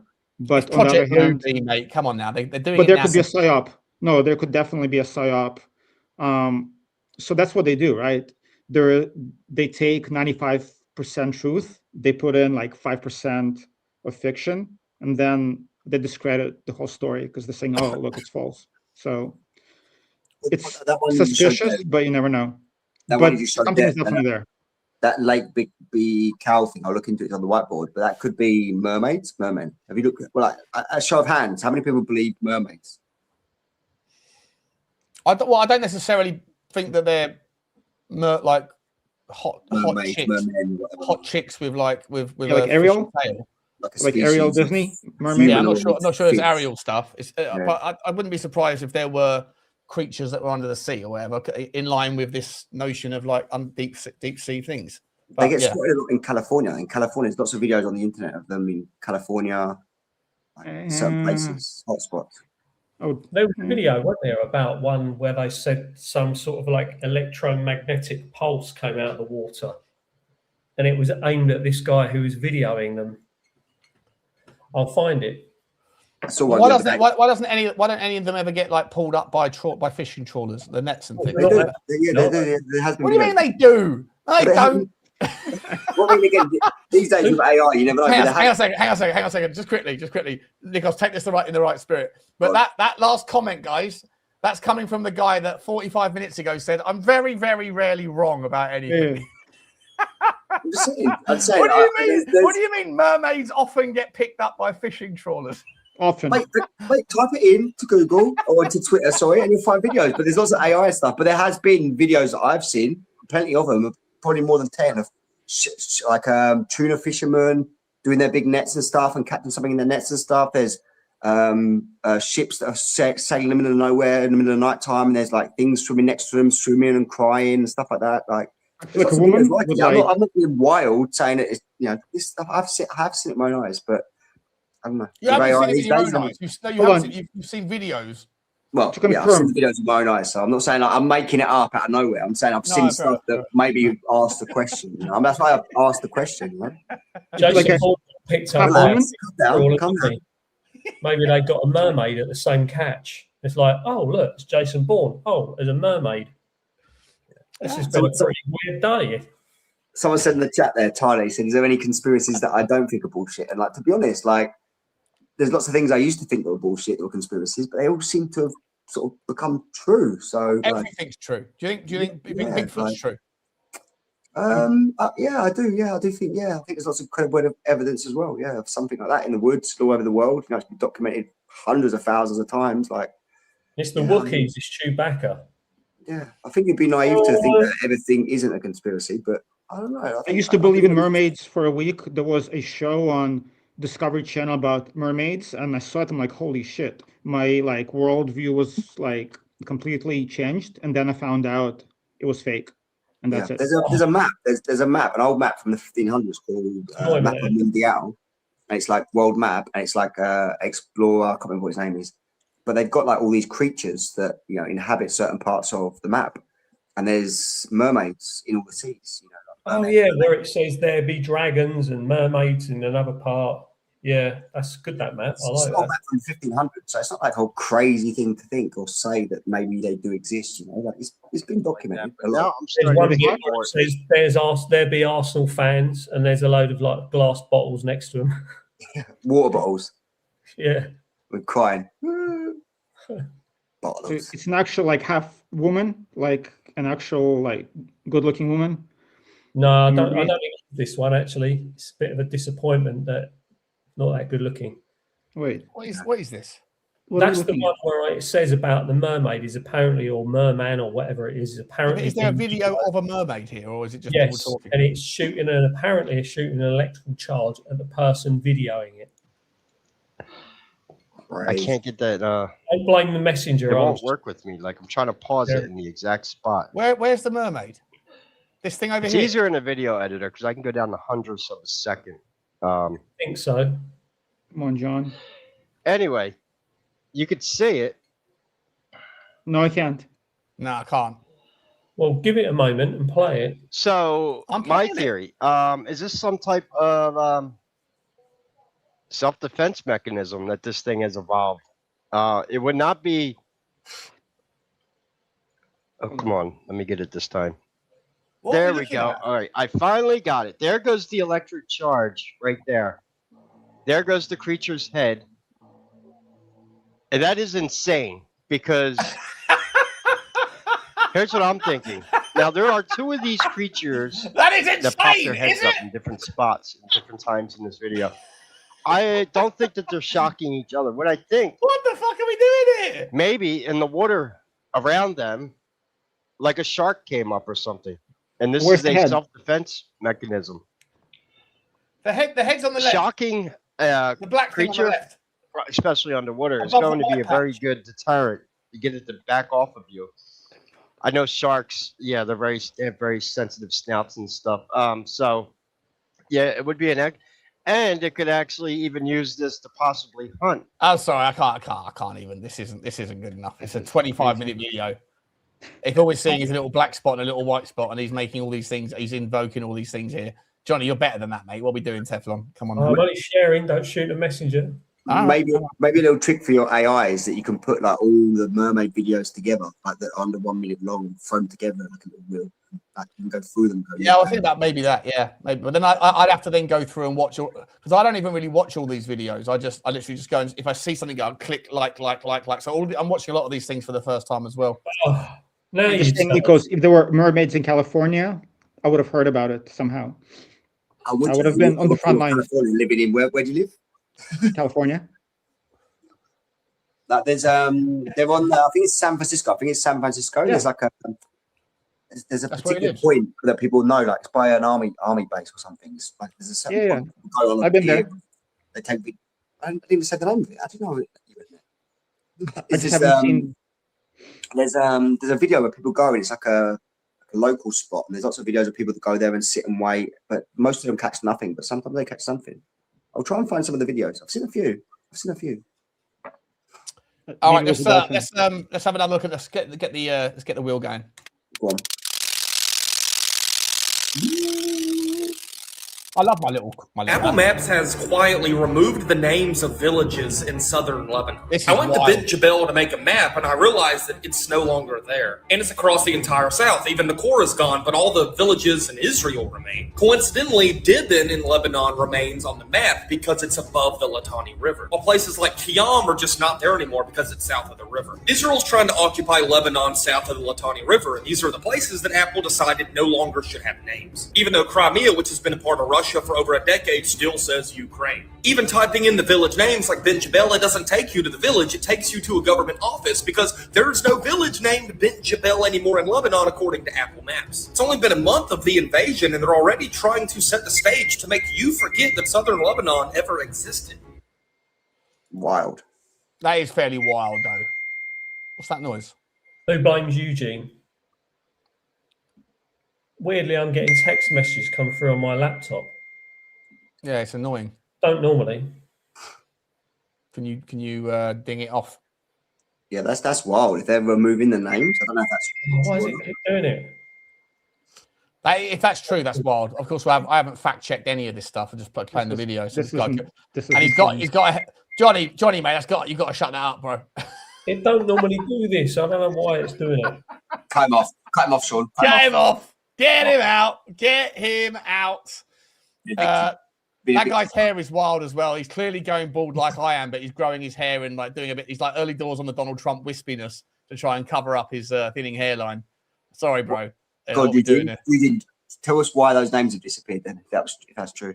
I have no idea what he's talking about. Place called Bint Jebel or something, is it? Anybody can say anything. I have no idea what he's talking about. I mean, Israel, if they wanted Lebanon, they would have occupied it a long time ago. Like, they don't want it. So, Apple, what does Apple have to do with Israel? Like, Apple, actually, they're not like Google, for example. Like, I don't know. Isn't this the places like in southern Lebanon? Isn't it the places where they're currently going through like conflict with Hezbollah and stuff like that? Well, conflict, but they're not occupying it, right? Like, again, if Israel... bulldozing it and bombing it, man. Well, but it's different, right? Having a conflict versus actually occupying it are different things. You can bomb a place without actually wanting to occupy it. Otherwise, they would have occupied. They have taken over southern Lebanon, though, haven't they? Yeah, but they're gonna. They're not. Are they gonna give it back, or are they gonna increase their own land borders? I mean, because increasingly, it kind of does look a little bit like there might be some expansion of the Israeli territory. Didn't they displaced like 600,000 Lebanese as well from that particular part of the country as well, no? Well, in South Lebanon, yeah, they got moved up. They got moved north. They were told, "Get out now, otherwise we're gonna strike." At least they do. At least they do the due diligence of saying, like, "Get out, guys," because we're. They tell people. Mate, if Russia said to you tomorrow, like, "We're coming to your neck of the woods tomorrow. Like, we're gonna come and bomb that stuff. Get out." Right. Nikos, I probably would get out of the way, yeah, because I believe them. I'm not saying it's right. I'm just saying, like, I'd rather know than not know, so I have the choice of leaving. But it doesn't mean that I'm okay with the process of doing it. But at least they are given the option. What did I say? What did I say? Oh no, I'm saying Hezbollah, right? That there was a truce for a while. Hezbollah started shooting rockets, so Israel is shooting rockets back. However, Hezbollah, they don't call Israelis and saying, "We're going to bomb you, leave this house." Israel does that. With Gaza, Israel gave Gaza back to Egypt, right? Until recently. They don't want that land, right? The only land that they want is hang on. Let me out here. Northern Gaza. They gave it back until recently. It's been handed over to Jared Kushner and his private equity firms. Hold on. Listen. They occupied Gaza since the war with Egypt, right? They've had it for a while, and a few years back, they gave Gaza back, right? So Gaza and then they occupied it again. What years are you talking about? Well, how far back are we talking about? They gave Gaza back a few years ago until the recent conflict. shouldn't they be giving Gaza back to Palestinians? Though, no? They haven't given anything back. It's not like Gaza's an open. It's Gaza's a Israel used to control Gaza before. Then yeah. a few years ago, they gave it back, and now after October 8th, they got Gaza back. Yeah, well, not like saying northern Gaza will not. They're going to be building like skyscrapers, a Trump hotel. It's going to be turned into the Riviera of the Middle East. Even if they say that they haven't made a decision on who it is that's going to live there yet, if the options are, you can buy $1 million apartment on the Riviera of the Middle East, I don't imagine that too many Palestinians are going to be able to buy an apartment there. So like, it's going to be filled with people that aren't Palestinians, whereas before October the 7th, it was filled with Palestinians, right? So that you could make the argument that there's a land grab going on, at least in the top end of Gaza. I'm not arguing that. All I'm saying is the control of Gaza. Israel controlled Gaza for decades, and then they gave it back to Egypt, I believe, right? I don't know. And I then didn't after know October that. 8th, I didn't they know took that. it back. Yeah. So This is an that's all I'm admission saying. of oppression. Listen, I don't want to get stuck into that conversation, especially given right now with the climate, with what happened a couple of days ago in London. Although I did find out today that the geezer that stabbed the 2 Jewish fellas in Golders Green, obviously all over the news about like anti-Semitism and things, the rise in anti-Semitism. Listen, I definitely think that there is a rise in hatred for innocent people. Hold on, just Sean, it's horrendous. For people, I'm sorry, just to wrap this up for people to educate you here. So I'm looking Wikipedia. In 2005, Israel dismantled 21 settlements in Gaza and gave Gaza back to Egypt. So it wasn't theirs anymore, and they went back after October 8th. So all I'm saying is, I wasn't aware that Egypt were ever in control of it. To be honest, I didn't know. Before the 6 Day War, Egypt controlled it. Okay, fair enough. Appreciate the insight. I'm just I don't want to spend. I don't want to spend research. tonight. I don't really want to spend tonight talking about the Israeli conflict if we can avoid it. Obviously, some of them I can't pick the videos; they're just coming up at random, so we'll just glaze over some of them. But what I did find really interesting, people, and then say, "I'm looking on Wikipedia." What's that, John? I heard Eugene say, "I'm going to educate people here," and then he said, "I'm looking on Wikipedia." What's wrong with Wikipedia? I can edit Wikipedia now. I can go on Wikipedia and edit it right now and say that Gaza was controlled by terrorists. No, you can't. You can't do that. No, that's that. You can't. That's not true, a normal John. person can't edit. Where do you Wikipedia look anymore. for your sources, John? No. What's that? Wikipedia updates. It can show you the list of people that have updated it. Yeah, but they're like specific people. It's like trusted advisors or It's whatever. a source. Back in the There day, are like a billion 25 sources. years ago, anybody could update anything on Wikipedia, but then they shut it all down. Oh, I don't know. Yeah, but it's not exactly a reliable source of information, is it? Come on. No, John, it was an international treaty. You can go to any website, you can go to UN, and you can read the same thing. I just Googled it, it came up. So it's not like it's a small thing. Don't worry. It was a big deal. Let's move on. Let's spin that Let's wheel. move on. Let's move on. Spin the wheel. Let's hopefully nothing comes up to do with Israel. Come on, UFOs! Come From on! Hillary to Barack Obama. When we began the pizza arrangement, I thought we were going to be more careful than operating from the White House. It is not what I originally had in mind. Remember, the hot dogs can come here, but if you make a spectacle of it, it will be our downfall. Please know that I am speaking as a friend. You are the president and can do as you want, but I have to say, I think I would be wiser to restrict the activity to our predetermined locations. Let me know what everyone thinks. We can vote on it if you like. Thanks, Hillary. That one's wild. That's wild. Did you remember seeing this before? That is absolutely wild. Because Barack Obama brought in like $85,000 worth of hot dogs. He flew them in from Chicago for a late night White House party, and everyone at the time was like, what's that? And then this comes out in the hacked emails. Like it brings that whole kind of the gate of the pizza, that whole thing that was leaked in the Epstein files as well. Anyone that thinks that stuff is still a load of bullshit, come on, wake up. If you haven't looked at the files, look at the files. It's all over the place. Like grape soda, it's like the American high society are 100% into some weird fucking shit, including Obama allegedly, including Hillary Clinton allegedly, including Epstein allegedly. They are all 100% into that stuff, right? That particular email was wild. Yeah, I think that 85 grand he spent on pizzas and hot dogs. I actually personally, like, I'm going to stick up for Eugene probably on this one. Like, I think that was just male prostitutes. I think that's what 85 grand is. Because, like, little boys. Hot dogs were little boys, right? Yeah, maybe little boys, but I think it's like a male escort service that they paid for to do that party. I don't think it's necessarily like they paid 85 grand for someone to serve up loads of young kids and stuff. I think it's just why are you sticking up for you? Has Eugene denied the gate of the pizza? Yeah, no. I'm just know that's how he's going to come across in Don't do that. We're not doing this, Nikos. No, that's too much. Eugene believes in the Epstein files, right? Eugene, you believe that there's some of the stories in there that are true, right? Of course, it's true. We're not doing that, Nikos. No, I'm just saying. I don't necessarily think that's 85 grand is spent on little kids. I think it's more probably a escort service, male escort service, as opposed to when we started the pizza arrangement. You can bring in the hot dogs in the code, the PDF file code, the handbook. They said that pizza equals little girls and hot dogs equals little boys. And we know that Obama's as gay as anything, right? We know he is. Or I think allegedly. I was trying to take the contrarian approach. That's what I meant by saying like I'm on Eugene's side because I'm trying to dispel that this is maybe as a I think all that Nikos meant there, Eugene, wasn't that it just mean that you take the contrarian side on some of these things. It doesn't mean that you don't believe in any of it. I still take offense. Anything I say, you'll take offense to. On one shot, I'm just going to agree with everything you say, and you know what to do. This is not the topic where you should be like, oh yeah, I agree. I don't necessarily think like that email is wild. Like it's wild to spend 85 grand on anything, but I think it's probably more a male escort service. Like to my mind, is probably more a male escort service than anything else. That's what I meant by it. Fair enough.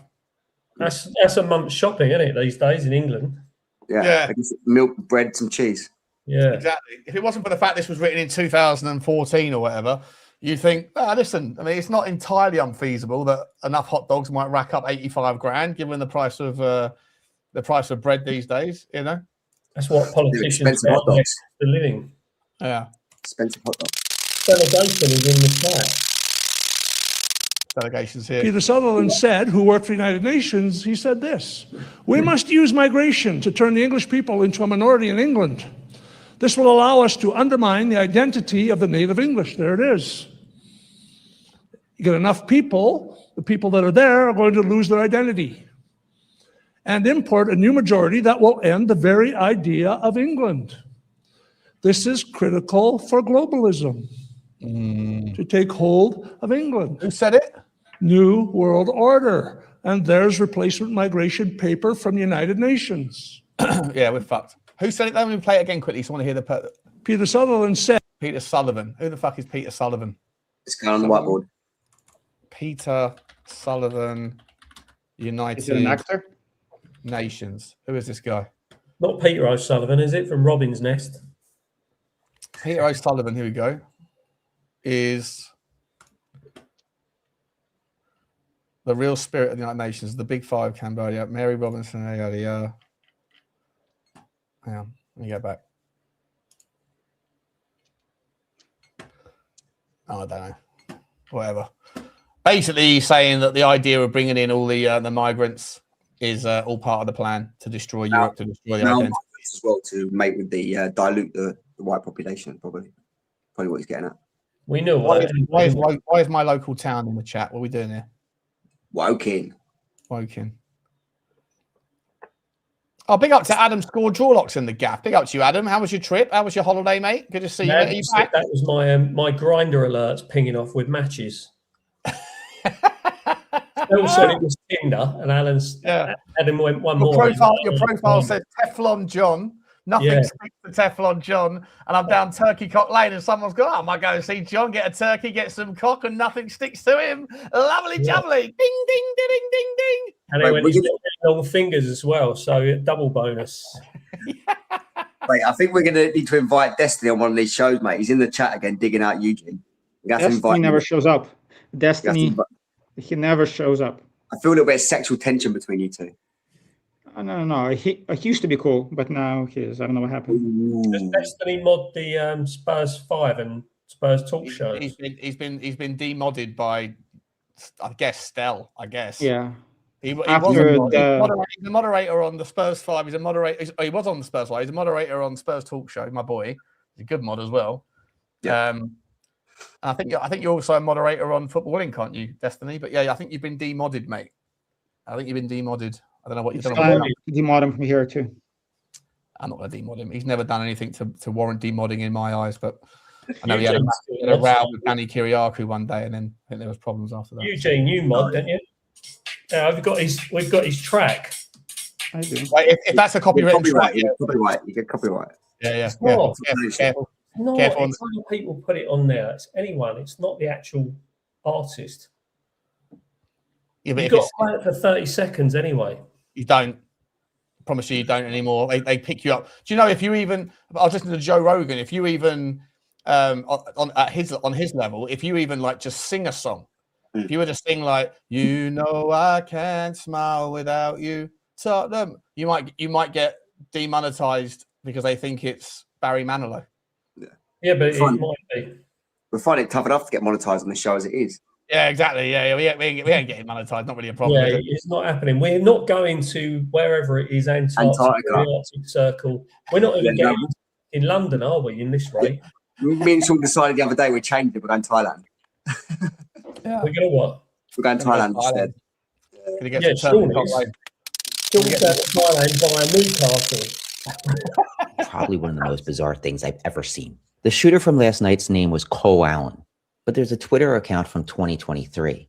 And this account made one post, and it was almost 2.5 years ago, and it was just Cole Allen. Now, here's where it gets wilder. The header of this account is an image from a website called Time Machine, which is a project to preserve digital use of our heritage. But it gets even wilder.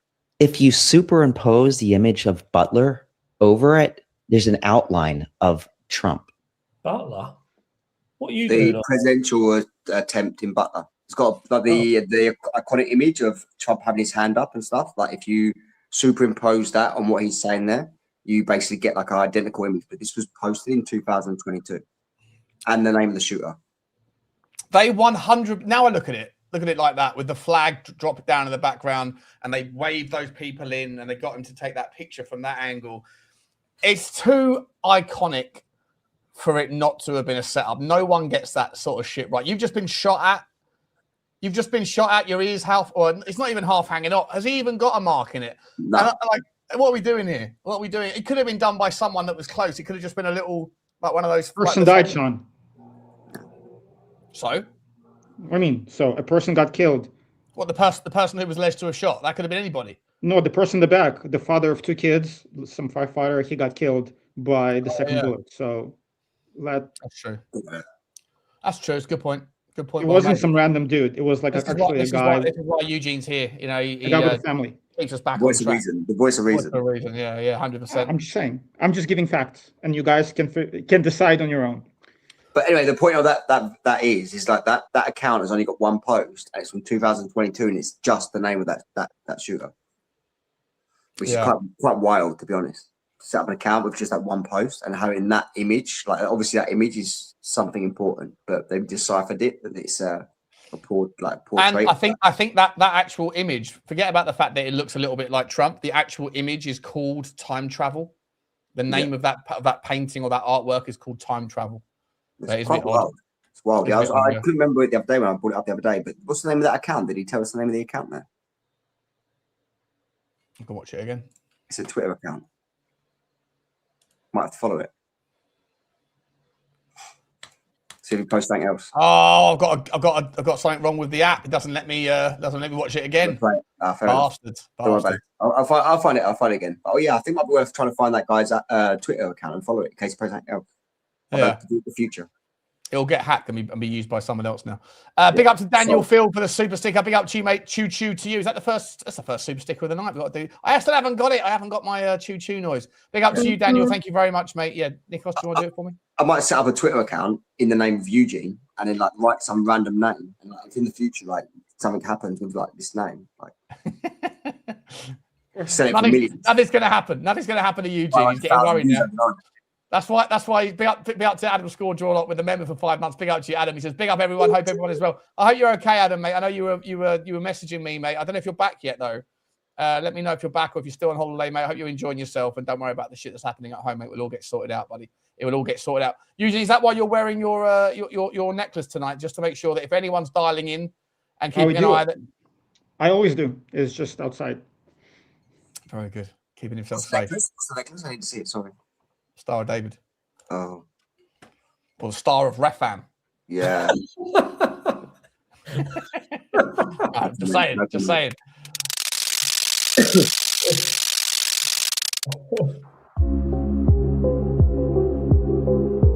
Oh, it's the old moon boots.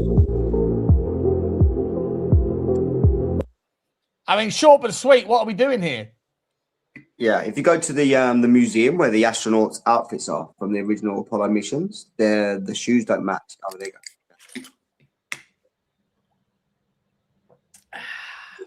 You're on the Magnums. Things about to get wild. Things about to get very, very wild. There should be. No, you can't. Well, nah, don't do it. Don't do it. Don't do it. There should be. Like a an indentation in each of the soles to represent that footprint. No. There should be. Yeah. There shouldn't be any grip on it. That's crazy. An oversight. I don't believe they went to the moon. Never did. No chance. If you're designing moon boots, well, would you design them like soulless parts? No, there was a conspiracy a couple years ago about Wayfair, and they were selling these like cabinets for exorbitant amounts of money, like $80,000, $50,000. And everyone was like, "That's weird." Like just like a regular cabinet, white, like looks like it would be in any office building. Yeah. Okay. Nondescript. Okay. Selling it for tens of thousands of dollars, and there is a fucking receipt in Jeffrey Epstein's emails that he had ordered one of these cabinets. Okay. Yes. And they have the names of the cabinets. I don't know if this part is true. I probably shouldn't say it out loud, but they correlate with some missing children. Are we done? So they're putting. We've done similar things to the cabinets. That's what they're thinking. And when you would try, as a I think we covered the story before. It wasn't actually Jeffrey Epstein that ordered it. It was one of his personal assistants that ordered it. Right, there was a receipt in the emails, yeah. A 15 grand fucking metal filing cabinet. It was more than that, I think. I think it was more than that. This is the only thing that Nico's convinced me that I believe so far. Did you actually believe that one? Do you think that's it's weird? I mean, that first I thought it was insane, but Yeah. then when I looked it up, it's like, yeah, it's too weird not to be true. They say, actually, again, not to play devil's advocate, but they do actually say that it's a pricing error. So they say that the Wayfair website was a pricing error when they're putting in. Yes. I know people that looked it up. There was loads. And every one of them had a product name that if you then went to Yandex, the Russian search engine, and then you typed in the name of the product and then the product number, and then you went to image search, a picture of a young girl or boy was missing. Every single one of them, apparently. Like wild. I don't believe it. I'm just saying Wayfarer themselves have come out with like a public statement saying it's a pricing error linked to their system. Sure they fucking have. Nikos, what's going on? You're becoming the I'm trying to agree with Eugene. He ain't even liking it. So it's like Tottenham Hotspur and bloody Millwall. We're passing each other without actually playing each other. I'm trying to be less confrontational. I'm trying to be less. I'm doing a big bad job here. I think by the looks of it. This is the one that you convinced me of. And actually, this was talked about on a pretty big platform. I forgot who was talking about it. Maybe Rogan. I forgot who, but it was talked about by somebody else. So I was like, yeah. It's definitely strange. Definitely strange. Like, who's going to go and buy a cabinet to buy from IKEA for 100 quid for 23 grand or whatever? And if there was a pricing error, maybe it would be like one or two, but not as widespread as it was. And on top of that, there's people that have bought it. If it was a pricing error, people wouldn't buy it. Yeah, that's the thing that got me. I was like, okay, well, why would you buy it if it's 23 grand then? Like, wouldn't you just wait for the price to update or whatever? So, yeah. Exactly. I won't wait for it to go down. I'll buy it at 23 grand. I'll wait for January sales. Yeah. 23 grand was 28 grand. Oh, bargain. I better buy it now. That seems like the X-Files episode, isn't it? Where those two guys they've swapped like their souls or something, you two. This seems to be the price range as well. If you ever look into this kind of stuff, like the price range seems to be between 9 and 25 grand. Yes. Crazy. That's what the cost of acquiring one of these products, should we say, is. Yeah, there we go. We got a new man joining. We got Brian Timlin. Welcome, coming to the chat. Brian, how are you, my man? Good to see you. How you doing, guys? How you doing, buddy? Wow, Brian. Another debutant on the channel. What's cracking, mate? How's things? Yeah, I'm good. I just saw you on there tonight. You've been back on again recently, I see, and I'd like to join in. Yeah, so welcome, mate. Welcome, mate. Welcome. Yeah, I'm gonna have to find a way to make this screen better because I don't feel like it fits correctly. It's not great to have 5 people on the left. And then I'm going to go in 5 minutes, Sean. So, I didn't mean like that. I didn't mean it was the same problem. No, I know. I'm just saying. Either way, I have a problem with my camera as well. My camera died a while back. I'm just using a regular laptop, so it's not great, but whatever. Oh, you're fine. You're absolutely fine, mate. I just want to tell everybody, Brian is an accomplished author of novels and chats. In the WhatsApp group, his chats are usually 5 paragraphs long, almost as good as the novels. So. Yeah. Well, I'm good at writing words quickly. So people say to me, "Did you write that for a half an hour?" I'm like, "No, it took me a minute, dude." Yeah. Dexterity in your thumbs. Dexterity. Yeah. Is everyone enjoying the wheel, by the way? Nathan, big up to you, Nathan. Loving the wheel. Yeah, I need to. We need to have some sort of additional features on it, though. You know. And I think Claude is just like capable of doing whatever the fuck I want. So I feel like I can just ask for anything. I think we need to put some point scoring or categories or something. We have to think about some ideas of how to make it a little bit better. Maybe something simple like bullshit or true. Something like this. Oh, a voting system. Yeah. Oh, I like that. We'll chew over that. 100%. Speaking of voting systems, I can't believe that in this day and age that we don't have a system where we vote for policies instead of people and parties. Yeah. Because the whole system right now is obviously so bent because lobbies pay for people and parties to be propped up. Yeah. I mean. Yeah, but you can't trust the average person. Don't get me wrong. I think like representative democracy is absolutely flawed as a system. I know, but it's totally flawed right now anyway. Yeah, of course it is, 100%. But you can't trust like the average person to know. At least if you took out that whole corrupt middleman, then that would be at least a start on sort of creating more of an awakening and less of a centralized system. Well, true, but I think you still like how is the average person that's watching this show going to know whether or not raising VAT, for example, is a good or a bad mechanism? Yeah, okay, they're not going to get everything right, but they're going to get much more things right. Like, for example, because like say, for example, the price of oil is 85% taxed, and we had a breakdown in Ireland about 2 weeks ago, where the whole country came to a standstill because the price of oil was so crazy. Yeah. And the government could have changed that in a blink of an eye because they're charging 85% tax on every petrol tank that's filled. Oh, I know. Of course, yeah. But then you think people will vote against that coming down, things like that, Well, yeah, but of course. But then the problem becomes if everyone then becomes a slave towards like what's in their best interest in the short term without knowing the consequences. But do you want us to reduce the price the tax on oil to make it easier for you to drive around? 100% yes. Okay. Wait a minute. If you do that, then how are we going to pay for schools? How are we going to pay for the hospital? How are we going to, you know what I mean? Like, there's all that's a whole different thing. But yeah, okay. Well, it's not. It's the part of the conversation, is it? Because tax receipts all go to the government. Listen, either way, low taxes have their problems because you can't fund the necessary services, and high taxes have their problems because no one gets to keep any money that they earn. Well, there's a whole argument about how taxes are actually used anyway, that there's a public and a private system, that we actually live in a bidural system, and that because money is printed out of nothing anyway, that it's actually all just a con job anyway. Sure. Well, yeah, there's definitely an argument in America where they print money, but they have the reserve. No, they print money everywhere, Sean. Everywhere. Well, they print money, but they also they take money in. That's what the whole debt system is via the guild. Yeah, but that's probably just optics, in my view. To be quite honest, they do it through fractional reserve lending. It isn't.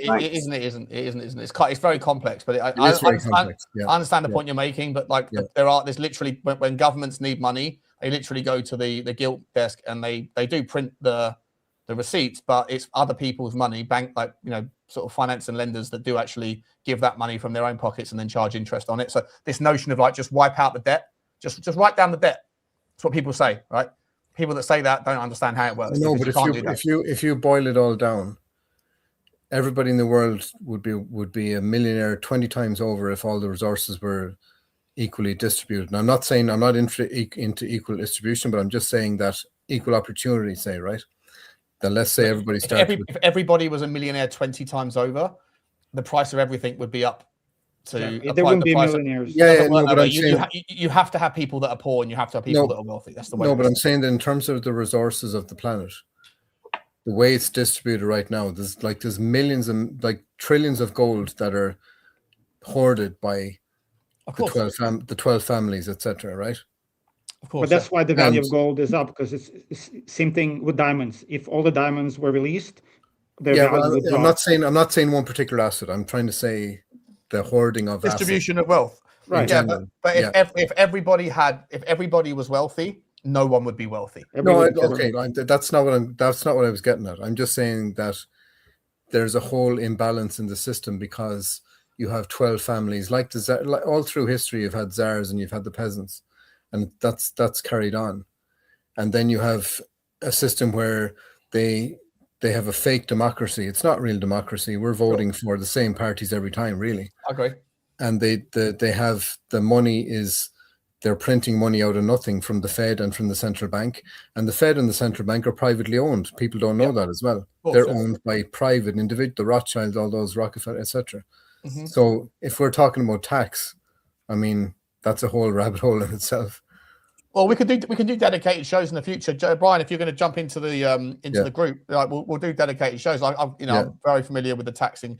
It's just a lot of people think. I'm not saying you do. I know you're a very intelligent guy.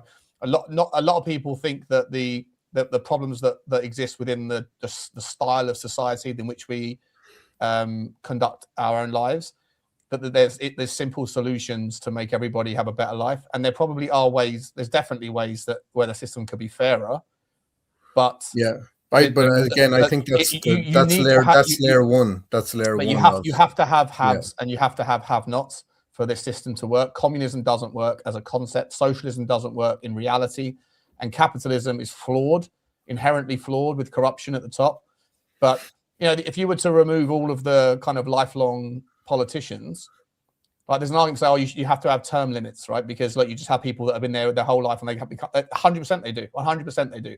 But if you were to suddenly strip every single lifelong parliamentarian from the UK or congressman, and then everybody get rid of them all, and then everybody that's in the next parliament has had no experience whatsoever, and they're all businessmen or plumbers or teachers or whatever else, it would be absolute fucking chaos. The entire world would fall apart because no one would know the A, B's and C's of how to organize these processes. Because the cabal hasn't controlled all those people already or something. Yeah, but they have no experience. They have no experience. They have absolutely no experience with what they're doing. I know, but to me, that's running a country is the equivalent of running a trillion, the biggest companies in the world.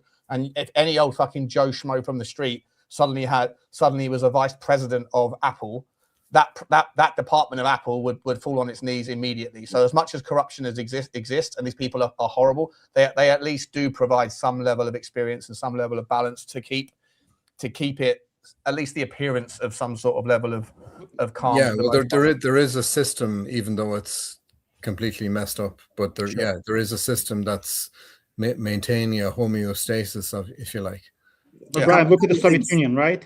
When the Soviets came in after the revolution, every single elite, whatever, was killed off, right? All the professors, the politicians, everybody was killed off. So the proletariat, all the workers, they came to power. Nobody knew how to do anything. There were droughts. All they did was kill people who they disagreed with, and ultimately, whoever got power, they became corrupt. So nothing changed.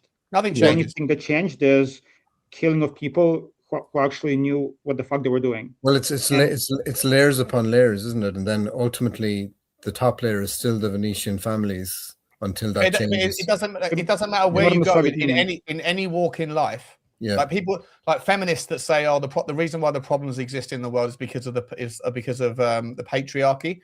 We need more women in power. Well, that's bollocks, like, but yeah. Well, but like just principally, you can go to places where, or people that say the white man, it's not just the patriarchy, it's specifically the white man that are responsible for all of the world's ailments. Well, the world is full of ails, and yes, white men have been in charge for the most part in shaping it. But in any walk of life where there's no white men or there's only females, you still have the exact same levels of hierarchy, and you still have the exact same levels of corruption. You go to a female prison in like a maximum security prison, there's no men there, but you still have the haves and the have-nots. You still have the bullies, and you still have the people that are the weak and the meek, and the people that are taken advantage of. You go to anywhere in Africa or anywhere in South America or anywhere in the fucking world, and there will be exactly the same styles of society, right? The haves take, and the powerful and the strong control and have authority and take advantage of the weak. It's human nature, and that doesn't start with the color of your skin. Well, it's not or just whether you human have an nature, X or a Y chromosome. It's the animal. It's the animal kingdom. Like, we might be the most intelligent, the most creative. We might have a chance to transcend that animal kingdom hierarchy of things, but we're still an animal at the end of the day. Right now, we have the same hierarchies that you see throughout the animal kingdom. I'm out. One thing I could do to fix a lot of these problems is like. You're out, Eugene. Love you, man. Thanks, buddy. See you soon, mate. Appreciate you guys.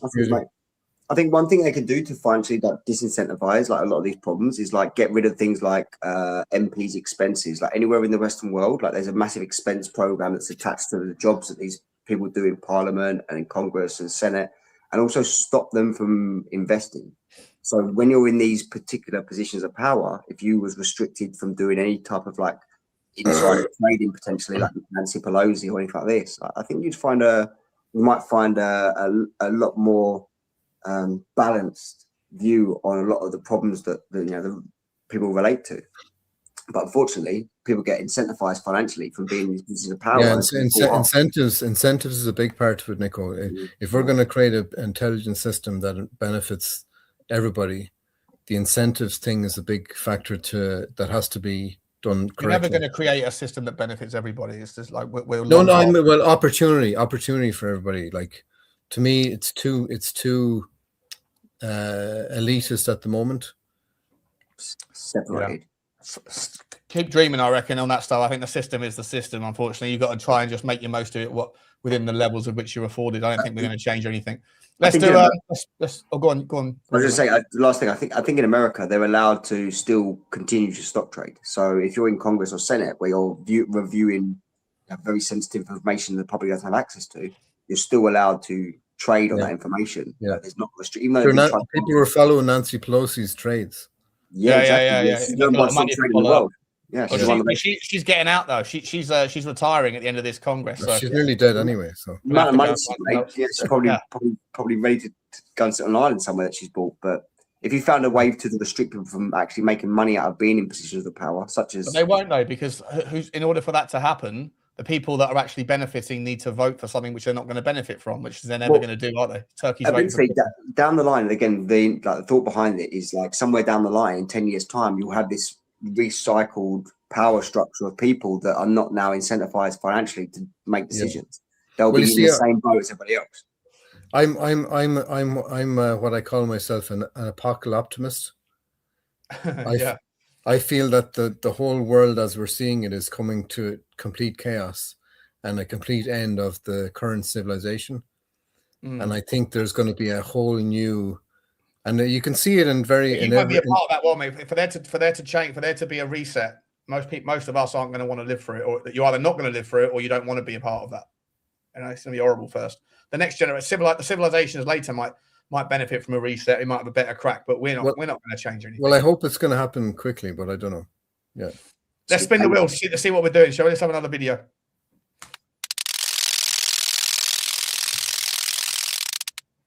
Listen. Insider trading happening on these prediction markets around the world. The whole world, how poignant. Unfortunately, has become somewhat of a casino.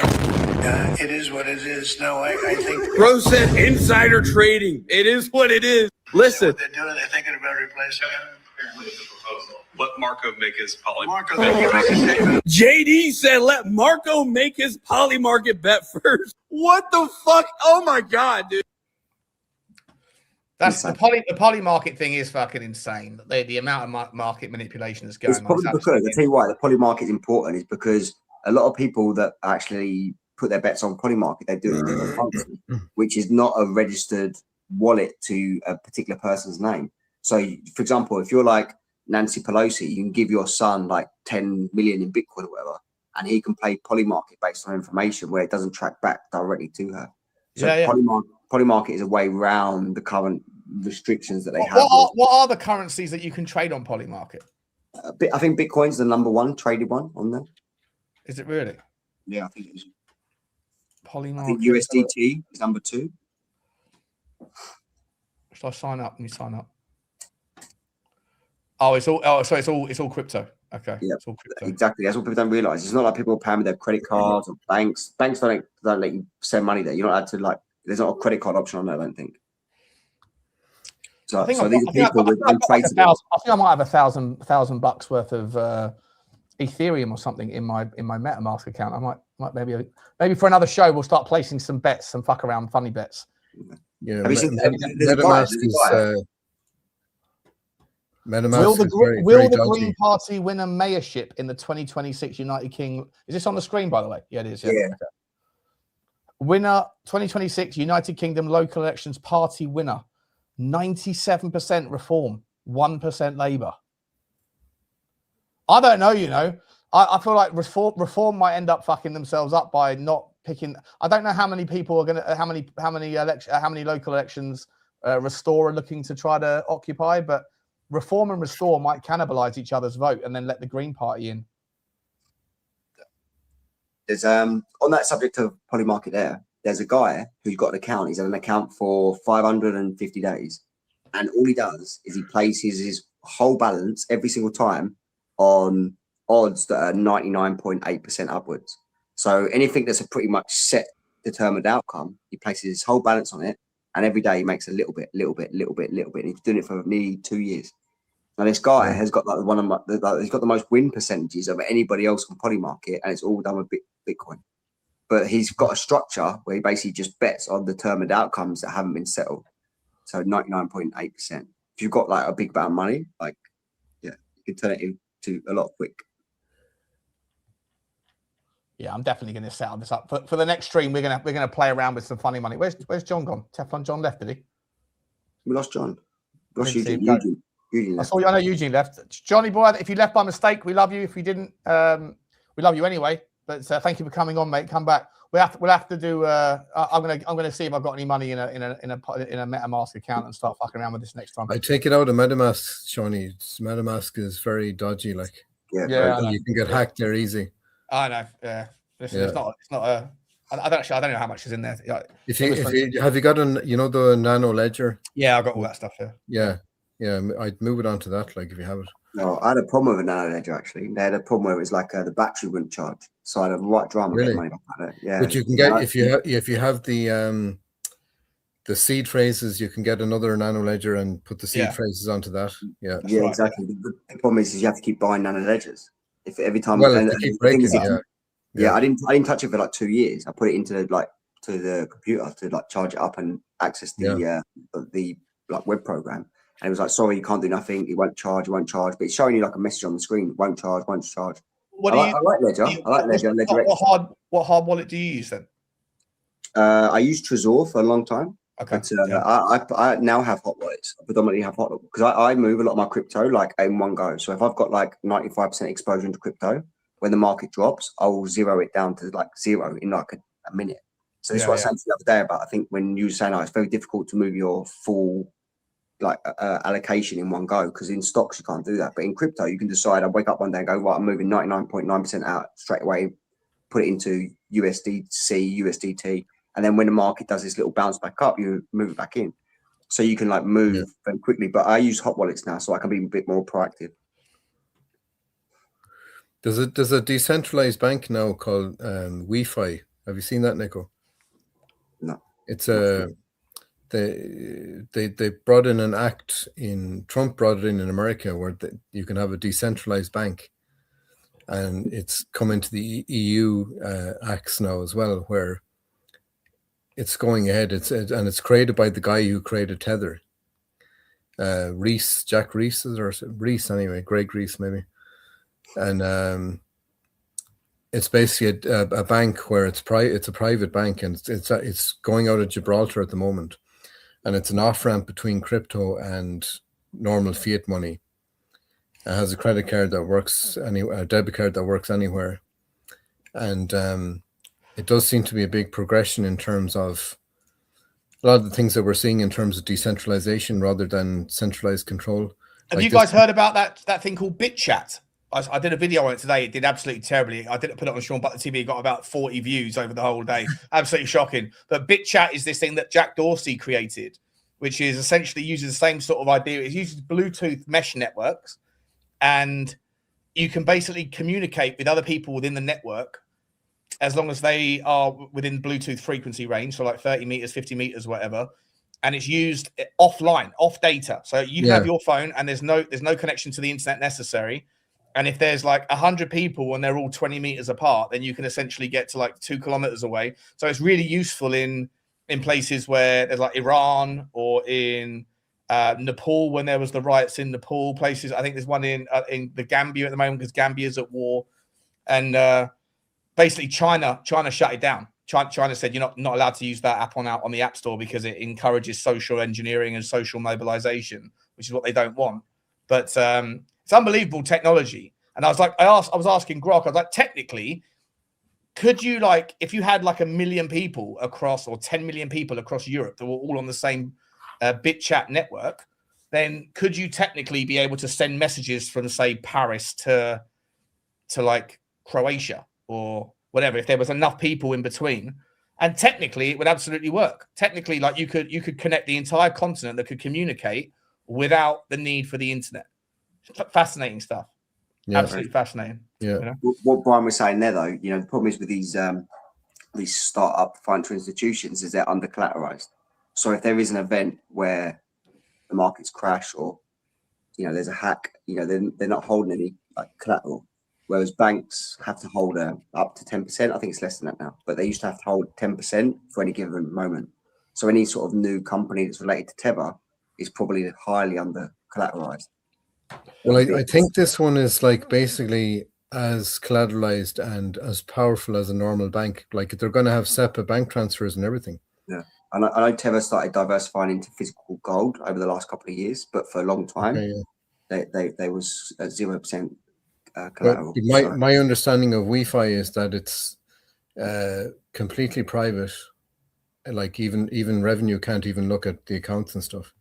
And that's awesome. I like that. Yeah, and it's also like that it will have the collateral of a normal bank, and it will have they're even going to be doing loans and mortgages and normal bank transfers. That like you'll have an IBAN and so on, which is a complete separation from the current system, which is off ramp and on ramp to crypto, and it's all centralized apart from your cold wallets. We're moving into a generation where all this stuff will be normalized through, I think, traditional banking systems anyway. So I don't think you need to find a solution necessarily away from traditional banking. I don't think.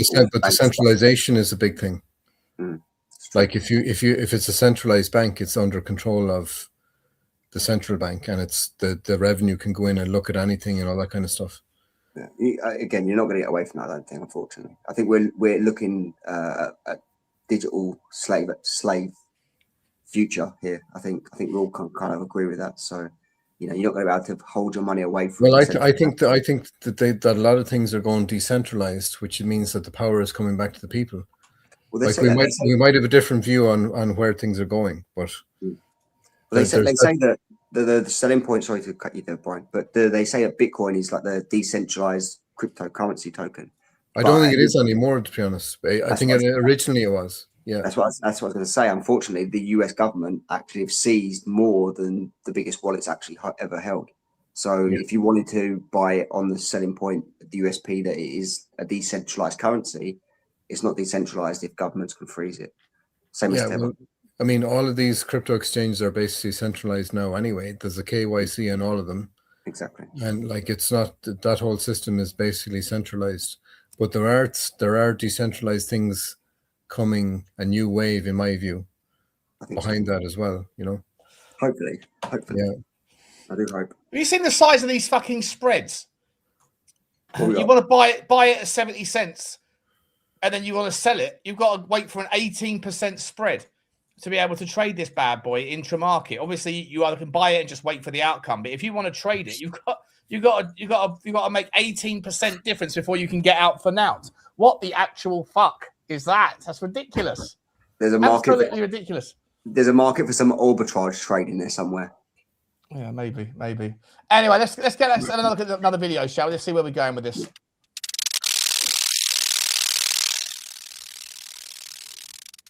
I would want the world to know about Ascension. I would want the world to know that we are very, very close. And all the people on the inside know this. This is the key of disclosure. We are very close to some sort of energetic shift that the sun is going to do. There have already been multiple experiments, I've heard this from several insiders, in which they take ordinary folks and they put them into a room and they zap them with the energy that our sun is going to give off when we go through this change. They become very blissed out. They start to get really telepathic. They can move things with their mind. Everybody kind of goes into a psychedelic trip. Our government knows that this is going to happen, where there's no veil left, where we are wide open to reality. Do we watch this before? No. Definitely something suspicious about that guy's passing, isn't there? 100%. I do think so. Which guy's passing? This guy. He was massive. What's his name? What's his name? David Wilcock. David Wilcock. Yeah, he was massive on like Ancient Aliens and all those kind of types of programs. But towards the end of his life, it happened a couple of weeks ago. But towards the end of his life, he was pretty big on the idea that Israel were, or the people that rule Israel, not Israelis, but the people that rule Israel were more like, that they believe in biblical prophecy. They think they're better than everybody else, and that they're going to do the Greater Israel Project and something. I forget the name of something. Anyway, long story short, he also then put out something saying, I'm not interested in ending my experience, yada yada yada. And then about 24 hours later, was it gunshot wounds? Yes. Yeah. 2 gunshot wounds, and it was ruled a personal effect. I don't know if it's 2 gunshot wounds. I don't know if it's 2. The 2 gunshot wounds one is like a traditional message, isn't it? It's like anyone that gets 2 gunshots and it's ruled the S word, it's like a message to anybody else that's a whistleblower. You fucking with us, don't fuck with us. Most people that do the S word, they do it with 1 bullet. Yeah, exactly. Yeah. Don't you think since about like 2019 that there's been so many weird happenings that there has to be some sort of a change in consciousness going on? I do think what you said there about the veil being lifted, I think this kind of adds credibility to what we do here on the show about conspiracies being a lot more normed now than they were. Yeah, things like that. Even that alone is like a big shift. There's some sort of like consciousness wake up that's happening. Yeah. Another one goes yesterday. Is he the Newcastle goalkeeper? I thought he was the Newcastle goalkeeper. Yeah. This guy is another one who's dropped. Who's the Newcastle goalkeeper, Shawnee? That's also Nick Pope. Yeah, that's also Nick Pope. Okay. Yeah. This guy is was a UFO.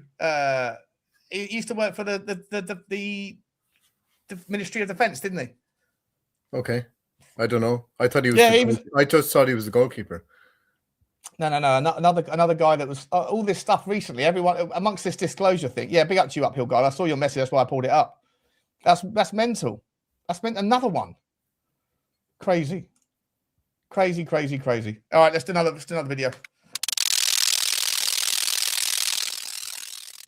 This video is going viral right now, and I'm not talking about this intro clip of the ice wall or Antarctica. I'm talking about a video from the 50s of Antarctica and them flying over it and seeing other Bunker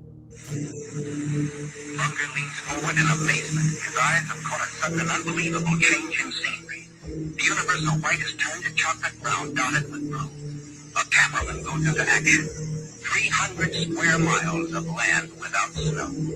Land that might be in New Mexico or Arizona. Pictures alone will prove Bunker has discovered a warm oasis in the shadow of the pole. It is for such supreme moments as this that men brave the hardships of exploration. The astounding, undreamed of fact is that they are over a chain of warm water lakes. The shores, except for small patches, are free of ice and snow. Vanderbunger circles the largest lake in sight, 5 miles long. It comes in to make a landing. Water temperatures must be recorded. Samples taken. He finds the water fresh. Temperature 38 degrees Fahrenheit. On the shores are vast deposits of coal and of minerals of the utmost importance to civilization. Mountain ranges with peaks 20,000 feet above sea level. Now, this video is not AI, although the source of it is said to have leaked from some archive. All I know is that when human freedom is truly restored, and we are allowed to go beyond the ice wall, videos like this, but in full HD, not recorded with a potato, will blow our freaking minds. New trees, new species of animals, and possibly new races of people previously thought to be coming from either the stars or totally unknown to our natural world here, but exist beyond the realm of what is allowed for us to explore.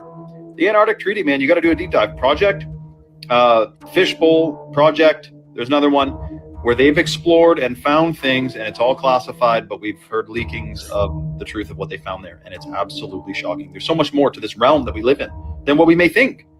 Comment your thoughts below and follow for more. So let me ask a quick question. If they do determine that there is something outside this ice wall, does that add credibility to the flat Earth or not? If they say what? Sorry, do that again. If, for example, that guy there is saying that there's basically an ice wall and there's lands beyond it that we're not aware of, not charted. 100% it gives credit. If any of that stuff is true, 100% it gives credit to the flat Earth. Yeah, 100%. because there's no thing for that in the globe. There's no explanation for it. There's no room for that. Yeah. Okay. Yeah, 100%. I think that's how we get our confirmation, I think, to be honest. I don't understand, like, you know, unfortunately that video that they made that's probably in the 50s, right? So same sort of time, just maybe just after what was his name? Admiral Richard E. Byrd. Yeah. And Richard E. I remember seeing that video. It's difficult to find these days, but Richard E. Byrd coming out and saying he went on like a TV show in like the late 40s, early 50s, saying that there's lands beyond Antarctica, just the other side of what he called Little America, which is like an old term for Argentina or whatever. And he's saying that the Arctic is all busy. It's all crowded up there. Lots of people up there now have got a lot of land, but there's so much green land the other side of Antarctica. And this guy was like he was you know, incredibly well respected. He was like the most. He had the most missions, didn't he, for like any person during World War II? The most flight missions ever. And he was the guy that was sort of sent down there on boats as well, back at, like, you know, at the end of the war, to check out the Nazi stuff. And he came back saying that there was like some shootouts with some ships that could fly pole to pole. He was talking about all this stuff, but whether he was just full of shit, I don't know. But a lot of it lands on that, on his testimony. A lot of the. Do you remember that video that was going around, the very famous one? You've probably seen it, of the pilots that were talking about. They were being asked directly, "Is it a flat Earth?" All that kind of stuff. And my personal opinion is I don't know whether it's a globe or a flat Earth or a oval thing or whatever. But the pilots that were asked that question, there was about several of them in a row where they were like, it's definitely flat. I mentioned this to Sean before, actually. I found over 50 confessions of pilots that were taken by passengers on private planes and scheduled airlines. And they all, like you said, confessed. Whether it was like a joke, but there seems to be too many for them to make. Yeah. It didn't seem like a joke. And also there was that flight that came from, was it Taiwan to Argentina? I used to work I used to be a travel agent for a while. And I used to sell a flight, I think as mentioned before in one of the early shows, from Santiago, Chile to Auckland and also Sydney. And it was always once a week, but that flight, I would sell it at an upper price to my clients. And I would always get a postcard from people that I would send there. You know, they'd always complain about that flight being rescheduled via LAX or Dallas Fort Worth in North America. Yeah, I know, but I've also like I have literally been myself personally been on a flight from Johannesburg to Sydney. Yeah, but we're not talking about, that still is a fuck of a long way on the flat Earth map. Yeah, I'm talking about one specific flight, which is from South America to the Pacific, Australia or New Zealand. That, because I'd never sold the flight you're talking about, so I can't say yes or no. But I'm saying the flight experience that I had was something that was never actually realised. But I always sold it every Wednesday. So, right. But I'm saying that sorry, I didn't finish what I was saying there. This flight that came from, I think it was Taiwan or China or somewhere, and it was to Argentina, I believe, and it had to stop midway for some reason, and it stopped in California. Yeah. So on a flat Earth map, that is midway on the journey. Yeah, but on the global map, it's like, what the hell are you doing stopping in California? Sure, but most flights from South Africa go via Dubai, and on the way to Australia, right? So on this map, South Africa obviously is. So you can see. Can you see my cursor? Can you see my cursor? Yeah. So South Africa's down here. Johannesburg's down here. Most of the flights on the globe model, whatever, most flights would go from here to Dubai, which is here somewhere, and across. But I have literally flown from here to there myself. 100% I have. It took 15 hours or 14 and a half hours. So people that say, oh, that these flights don't really exist, they do, because I have actually been on it. I have 100% been on the flight. So if you use that spider web that it's got there to measure out the longitude and latitude, you can see that particular route would only be 1, 2, 3, 4, 5, 6, 7, 8, maybe 9, 10 different segments.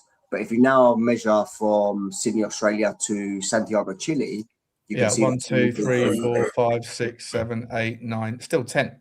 Yeah. Now count it the other way. It's significantly longer.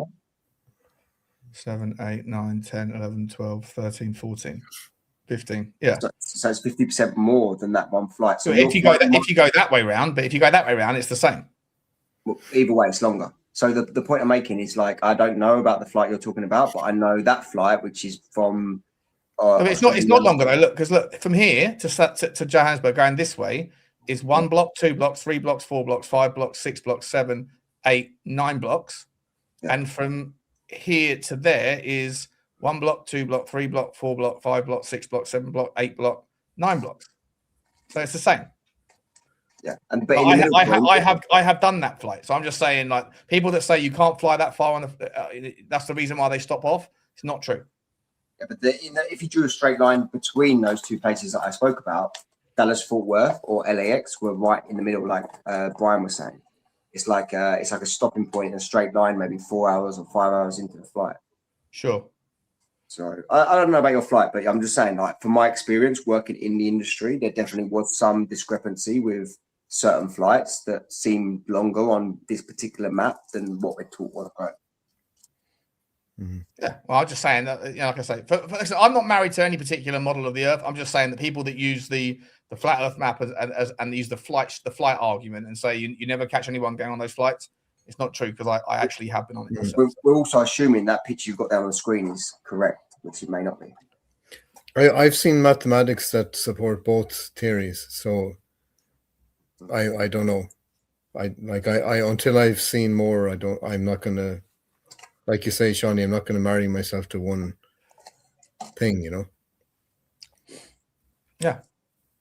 Yeah. I'm married. I'm happy to see some curvature. Like I said before on one of the first shows, if someone can prove to me curvature, I have a completely different opinion. Yeah, for sure. That's like the argument that's put forward by, like, you just don't hear anyone debunk certain parts of the flat Earth model, like, very successfully, very acutely. They don't do it. Like, the fact of the matter is that whenever they go, well, the only, like, oh, how is it that I can see something which is 25 miles away when that should be a mile beneath the curvature of the Earth? And they go, oh, it's just down to refraction. Okay, cool. But refraction doesn't exist on cold at 0 temperatures. So people have gone to frozen lakes at sub-0 degree weather, when refraction doesn't exist. If you can Google and grok it, light refraction doesn't take place in sub-0 temperatures. It bends, and it like refraction does exist, but it gets as far as I understand it, I'm not an expert, but refraction gets more severe in hotter temperatures, right? Light refraction gets worse as the temperature goes up. But in sub-zero, it doesn't happen. And so you go, okay, cool. Well, let's go to Lake Titicaca or whatever it's called. Let's go to the places in Canada in the middle of the winter where they've got massive lakes, and they've done it, huge frozen lakes, sub-zero temperatures, and they put lasers one side of the lake to the other, and they put laser things in between, like one at 10 miles, one at 15 miles, one at 20 miles. And then they go to the far side and they do the fucking mirror laser reflection test, and you still see it. And there should be no refraction of lasers at that temperature. That is the science. And so I sit there and go, that's difficult to fucking argue with. At the same time, there's a hell of a lot of the flat earth model that is entirely debunkable. Like the fact that the star systems change, like they do rotate in a different way from one side of the planet to the other, and so that has never been argued correctly or acutely or articulately by someone who's a proponent of flat earth. So to me, both arguments, when put together, are fraught with inaccuracies, and so I don't. That's where I land is I don't know what the fucking shape of the earth is. It's not clear and obvious. One thing that goes hugely against the globe theory is that NASA went to the moon in 1969, and ever since then, like we're celebrating going back to the moon now. It's like, I mean, one of the astronauts said for the first time, didn't he? I think one of the astronauts actually said we're going to the moon for the first time or something. Yeah, like it's. I mean, the whole thing is fraught with inconsistencies and things that just don't add up. Like for me, when I'm looking into conspiracies, like one of the things I sort of use is like a psychological sort of point of view. Like seems to be a massive effort to discredit this. Like there's not a massive effort to discredit anything on this kind of level anywhere else, as far as I'm concerned. So the fact that there's they use mockery and they try and sort of use sort of some sort of type of beating, some sort of type of undermining way of like joking about it, but that doesn't happen anywhere else, which again, for me, raises a red flag. If it was so plausibly deniable, like it would be denied, but it's not. The fact they make this huge conscious effort to joke about it, for me, that's just something that sort of. And why would you bring in Stanley Kubrick to direct your moon landing? Exactly. Yeah. Well, he's obviously notorious. His whole industry, his whole life was producing movies. So if you're wouldn't you be using some sort of type of technical science? You don't need it. You need a director that's just doing the realistic camera work. You don't have a show like. Yeah, lots of red flags. Yeah. Lots. All right, let's move on.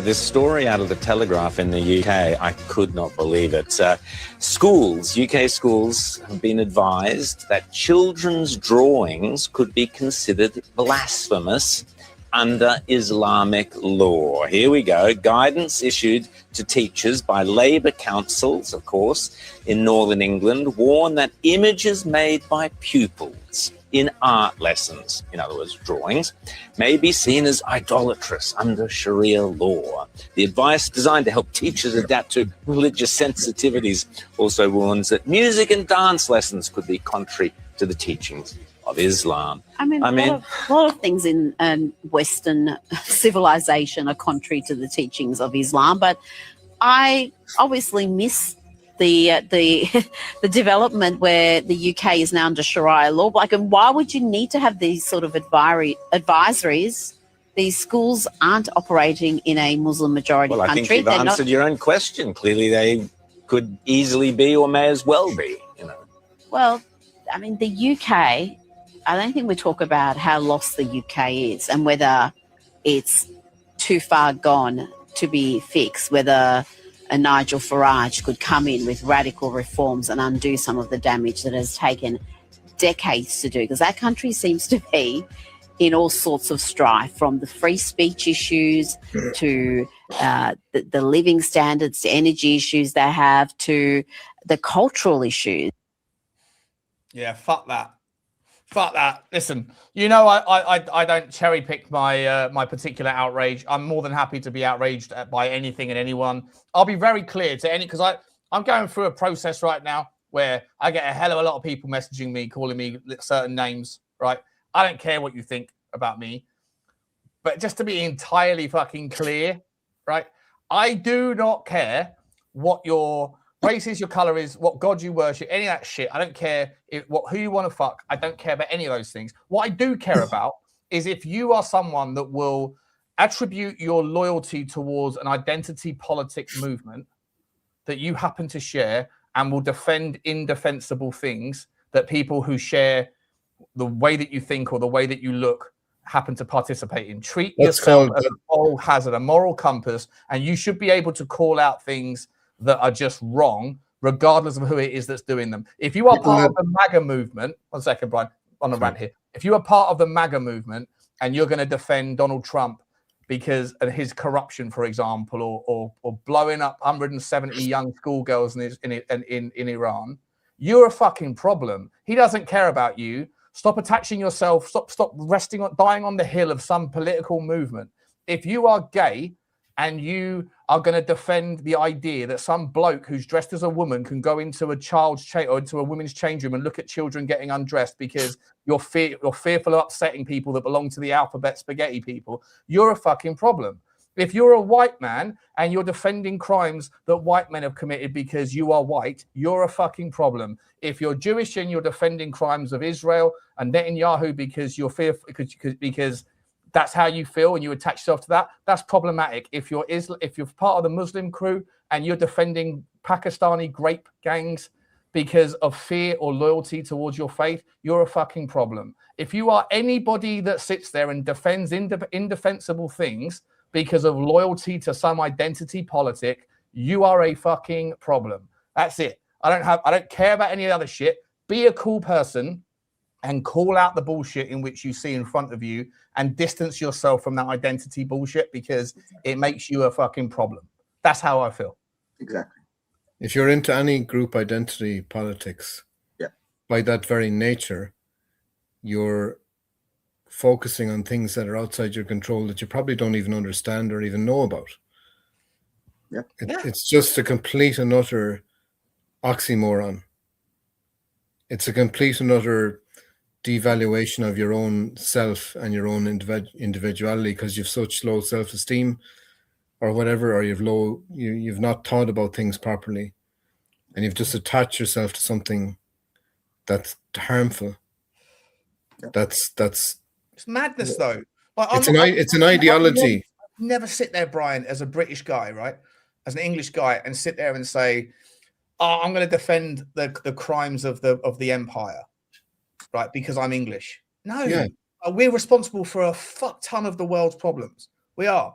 I'm going to call it out. I don't give a fuck. I'm English, and I'm proud of being English, but that doesn't mean I'm proud of all of the actions of every English person. Yeah, but you could say that about the Vatican. You could say that about America. That's what I mean. I'm a Catholic. Do I think that? Do I agree with what the fucking Pope, what the priest did to the orphan kids in Ireland and in England and everywhere else around Europe in what's probably still to this day, but certainly in the history books? Fuck no. But people that sit there and go, "Oh, I'm not gonna call it out. I'm not gonna call it out because I've been taught to believe that, you know what, I'd rather attack the person who's making the allegation against my group than actually engage in the argument around whether or not what these people are doing." They don't give a fuck about you. The people that are perpetrating these crimes use identity politics to garner your support. Exactly. While they're ripping everybody off at the top.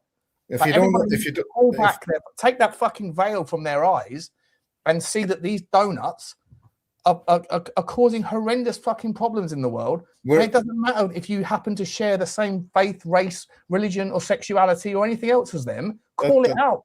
We're all individuals, and it's like you have a control compass under your as a person, as a man, as a woman, and you have things that you've no control over. And the more I go forward in life and get older, the more I understand that. And I find myself spending less and less attention to things outside my control, like geopolitics, and because half of it is theater anyway. And I just find myself that I'm want to do things that make me happy, that make me have a purpose in life, to help people around me, and things that I can see and I understand. And like they say that you realistically 120 people in your compass are what is actually your community, that you understand, that you can see, that you can understand, influence. Have knowledge over and influence. Yeah. And anything outside of that is almost like totally irrelevant. Like, I always used to think of it as like if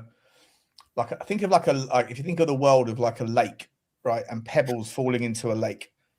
Yeah. And depending on where the pebble falls and the ripple effect that it creates, its proximity to you is the influence that it has on you, or the influence that you can have on other things around you. Like if I don't know, your next door neighbor wins the lottery, right?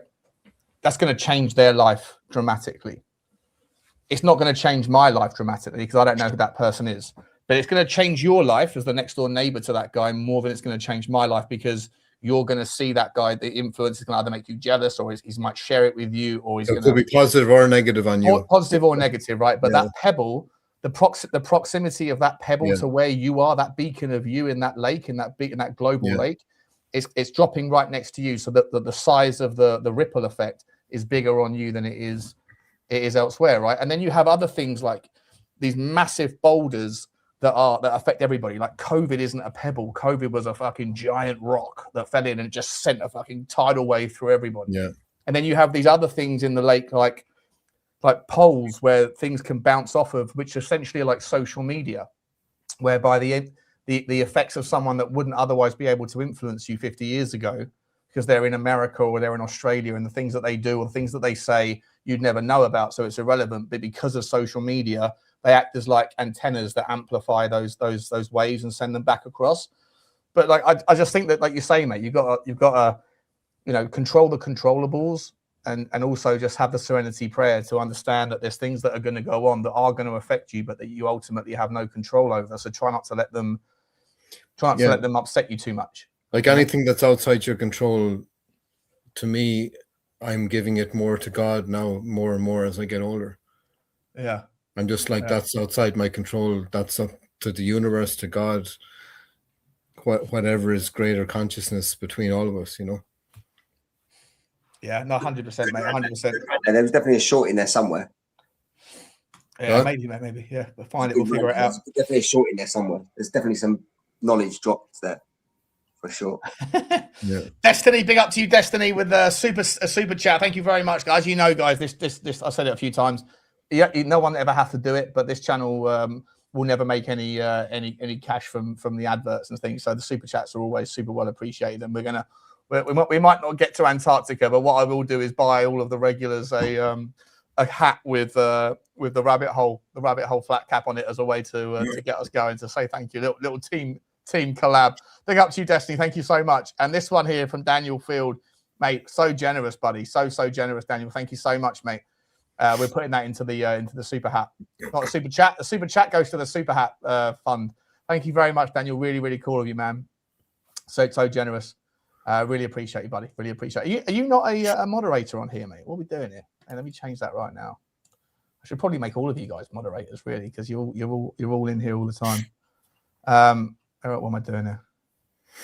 How do I do that? Daniel Field, there he is. He's a moderator everywhere else. He might as well be one here as well. Thank you so much, Daniel. I really appreciate you, mate. I'll make some more people moderators as well in a minute. Absolutely generous. Absolutely generous. Should we watch another video, guys?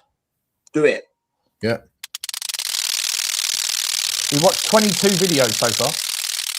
Got 96 Scientists left. have literally put a fly into the matrix. Scientists have uploaded a brain of a fruit fly into a computer, and now it lives freely in its own simulation. Look at this little guy. He's just there washing his hands, living his best life. It has no idea at all that it's in a digital world. Look at this. Look at this. He's about to eat digital food. Oh, look, it's so tasty, right? Bro, this is wild. The way they demoed this was using 139,000 neurons and 50 million synapses from a real fruit fly brain. Built the neural model, plugged the sensory inputs, gave it a physics simulated body and environment. And just like that, the brain performs its natural behaviors of a fruit fly. But it's in a digital world and has no idea that it's in a digital world, because how would it know? It's literally the Matrix. So the crazy thing to think about, if you really want to think about it, is what if that's us right now? Or what if it's something that could happen to us? What do we think? Is that going to happen at some point? Maybe. Our own matrix. Or is this what we already are? Are we already? I think we're already in a matrix. Do you think we're in the matrix? Yeah, Brian. I think we're already in a matrix. To me.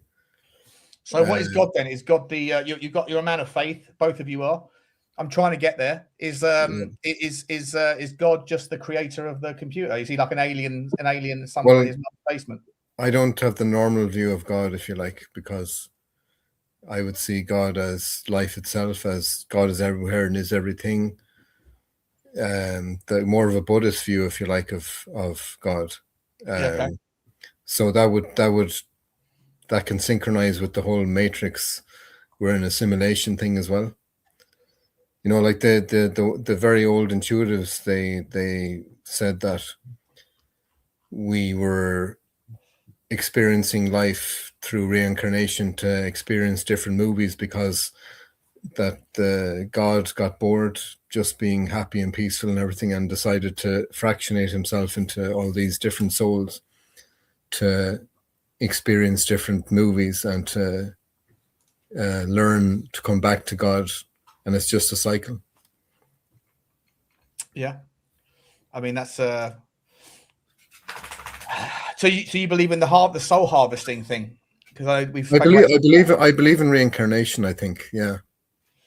So reincarnation is like a nicer way of representing the same argument that Nikos brought to my attention a few months ago. Nikos, right? Like you think the Illuminati, not the Illuminati, the reptilians or whoever it was, they harvest the souls and they convince you to follow the light when you die, because you're told throughout, like, follow the light, go to the white light, and then if you do that, you basically end up back in the system again. And you can't escape it. Really?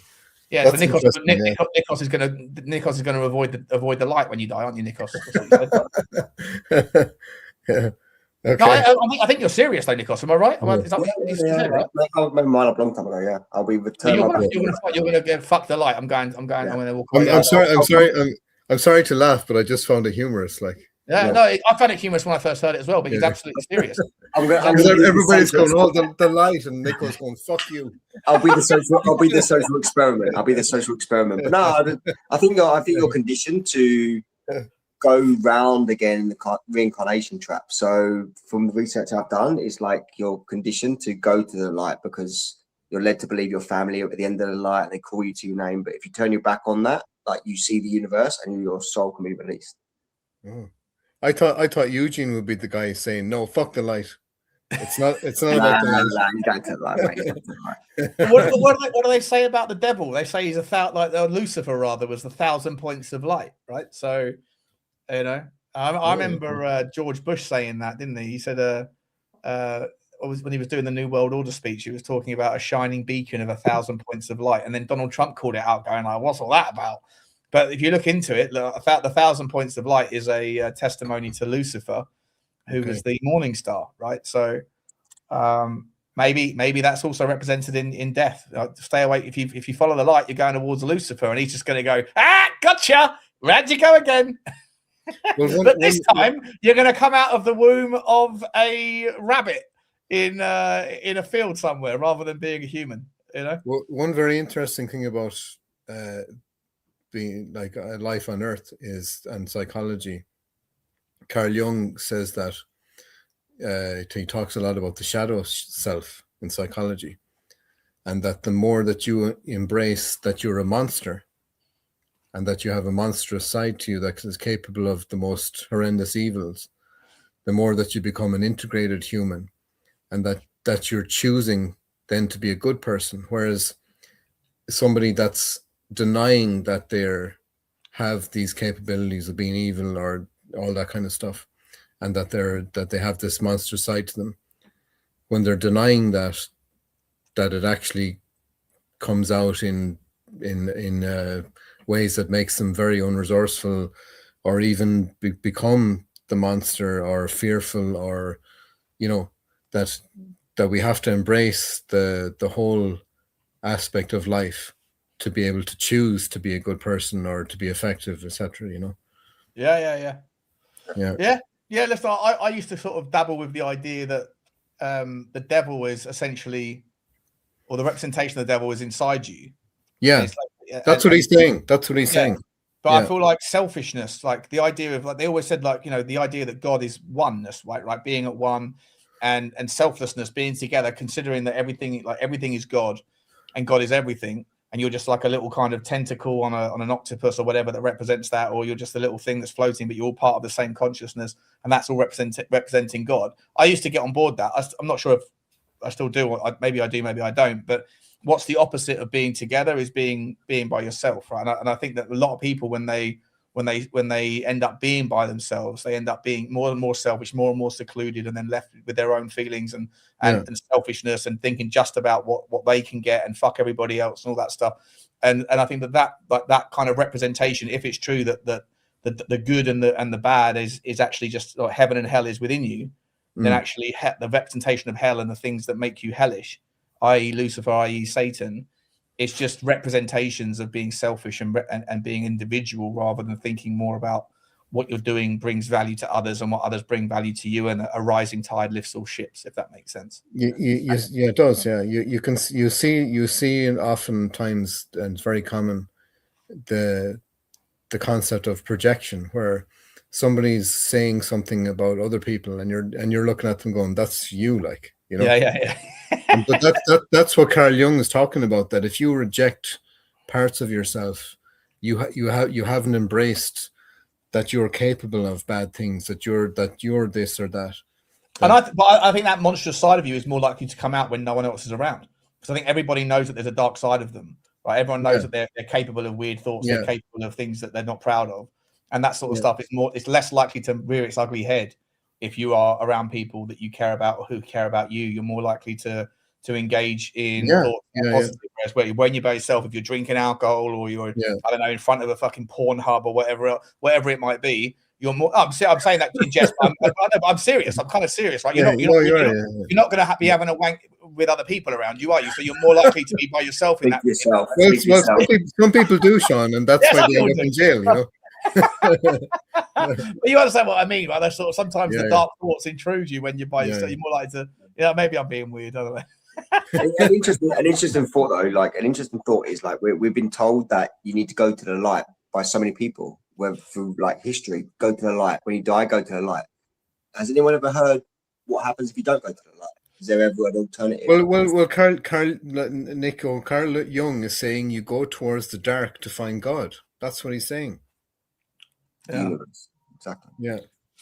It's got another super chat here, another absolutely generous one from Scottsbur. Big up to you, Scottsbur, mate. Thank you so much, mate. Really, really cool of you. Very generous as well. I know that everyone's short on cash right now, so it's really generous, buddy. A tenner for the Rabbit Hole Flat Cap Fund. I'm going to get them organised. Tomorrow. I'll go buy 4 or 5 of them, send them out to the regulars on the show. It'll be cool. I'll get the can you see it?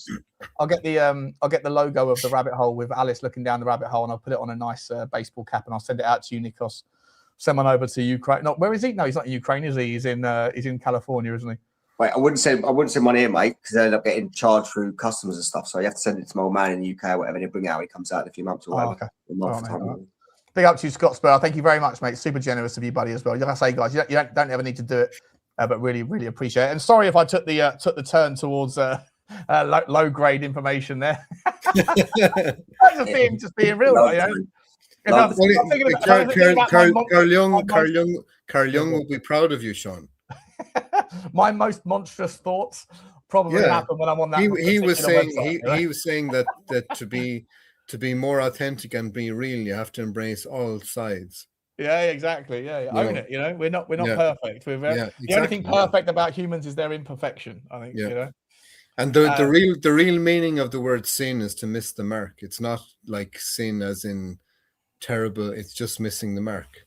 Yeah, making a mistake, whatever. Yeah. Big up to James as well with another super sticker, mate. Thank you very much, mate. Choo to you, James. Our first ever super chatter coming back in again tonight, mate. I appreciate you, James. Always so generous, mate. Always so generous. How much we've been going for 2 hours and 40 minutes? How long has everyone got? 20 more minutes? We round it off at 3 hours. Is that all right? 20 more. Yeah, okay, good. We'll just do a quick couple more videos, and then we'll give it a rest. Thank you very much, James, for that, mate. Very cool of you, buddy. I wanted to see what would happen if I sent my pet lizard DNA into 23andMe. They better not have been scamming us. We extracted enough saliva to send off in the mail. We were so excited to see the results. Oh, After let's see. about 3 months, we were shocked. My lizard was 51% Ashkenazi. They've been Jewish. lying. He was also 48% West Asian. What the? This was really interesting. What is Gave us this? A little bit of his You're background. not 8% Nigerian, Shawnee. What is this? Etc. Let us know which animal we should send What are we in. saying here? What are we saying here? Ashkenazi Jews are more a higher relationship with the reptilians. I mean, what are we doing? I don't know. I didn't say it. 8% Nigerian lizard. Jesus Christ, there is a giant as fuck. Oh my god! Hang on, I'm Are there lizards in Nigeria? Hang on, there's something in my fucking room, and it's absolutely massive. I don't know what the fuck that is. It's like a hornet. It's a lizard. Hang on, I'm gonna go and fix that. Is he gonna fuck off by himself? No, he's gonna. Okay, hang on, stay there. I'll play another video. I'll be back in 1 second. Do that. Don't kill it. Don't kill it. Part due to the stabbing of a police dog during an arrest in Brisbane last year.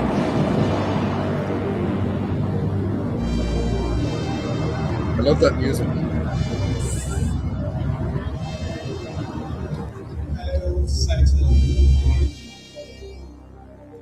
Recent outages have. Was it a ritual? A satanic What ritual? happened? So, but a He satanic cut off ritual. early. He cut off early, did it? Okay, sorry. That thing was fucking huge. It managed to figure its way outside, so I let him go. Start another one. The daddy long leg. No, it looked like a giant. You've said Iranians would be baby mad or if you something. stopped Giant these attacks, but why would they want you to blow up their infrastructure, to cut off their power? Wouldn't that be punishing Iranians for the actions of the regime? They would be willing to suffer that in order to have freedom. Please keep bombing. Bombs that are dropping near their homes. Please keep bombing. Keep bombing Do me, it. please. And these are people that are living where the bombs are exploding. And when we leave and we're not hitting those areas, they're saying, please come back, come back, come Please back. All I don't can stop tell you is they bombing want us. We freedom. wanna They be have bombed lived more. in a world that you know nothing about. It's a violent, horrible world where if you protest, you are shot. Women, men, gays. How about gays for Iran? And They if you kill don't the gays. protest, They're we're gonna bomb you. I can only say this. They want us to keep bombing, even if it jeopardizes because their life is in much greater Bomb danger. the gays. I don't care. He's This talking so much guy- shit. Is he really going on national television and saying people with bombing want us to keep bombing because they want to be gay? Please don't stop the bombing. It's so beautiful. It could He be knows- the best bombing ever. It really could. I mean, quite honestly, I think it might be the best bombs ever. But they don't want us to stop. They want us to keep going. So we're going to keep going. That doesn't make any sense. Like, it doesn't make any sense at all. Like, but he I knows that. don't think it makes any. My view is the whole thing is so much theater with all this stuff. I don't even know what to believe anymore. You know what I mean? He knows those contractors that he's got submitting all to his donations every year for his campaigns or whatever. They need to keep making their bombs, and the only way they can keep stockpiling them and is by using them somehow. So by him coming out and saying, "Oh, these Iranians want us to keep bombing them," like, yeah, let's make some more bombs. We can use But them. is he the master disruptor that's playing 4D chess? I think he's a shit salesman. He's not smart enough. There's two schools of thought, right? You got the people on the left that think the guy's thick as pig shit, and he certainly isn't thick as pig shit. He's intelligent. But there's other people that go, no, my Donald Trump, I am the guy, the 4D master. He's not that good. Now he might have people that are in his network that are actual, like behind the scenes that really do know and have these ideas in mind. But let's be honest, this whole war started around the notion of freeing these people from their captivity from a horrendous regime. We haven't really heard much about that in the last couple of months, have we? Now it's all about the oil. It's about the fucking state of Hormuz. Hey, this guy's about money. It's about money, mate. He's a shit salesman. It's about money. Whatever he needs to say will, in the interest of the people that make him make money, he keeps saying it. Yeah, but he's nearly dead, Nico.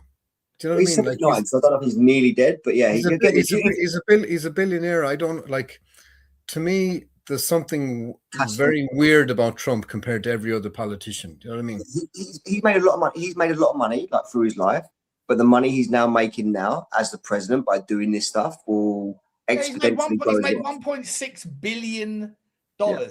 He's made more money in 2 years or 18 months, whatever it is, since he's been in power than any president ever has. Right? just through.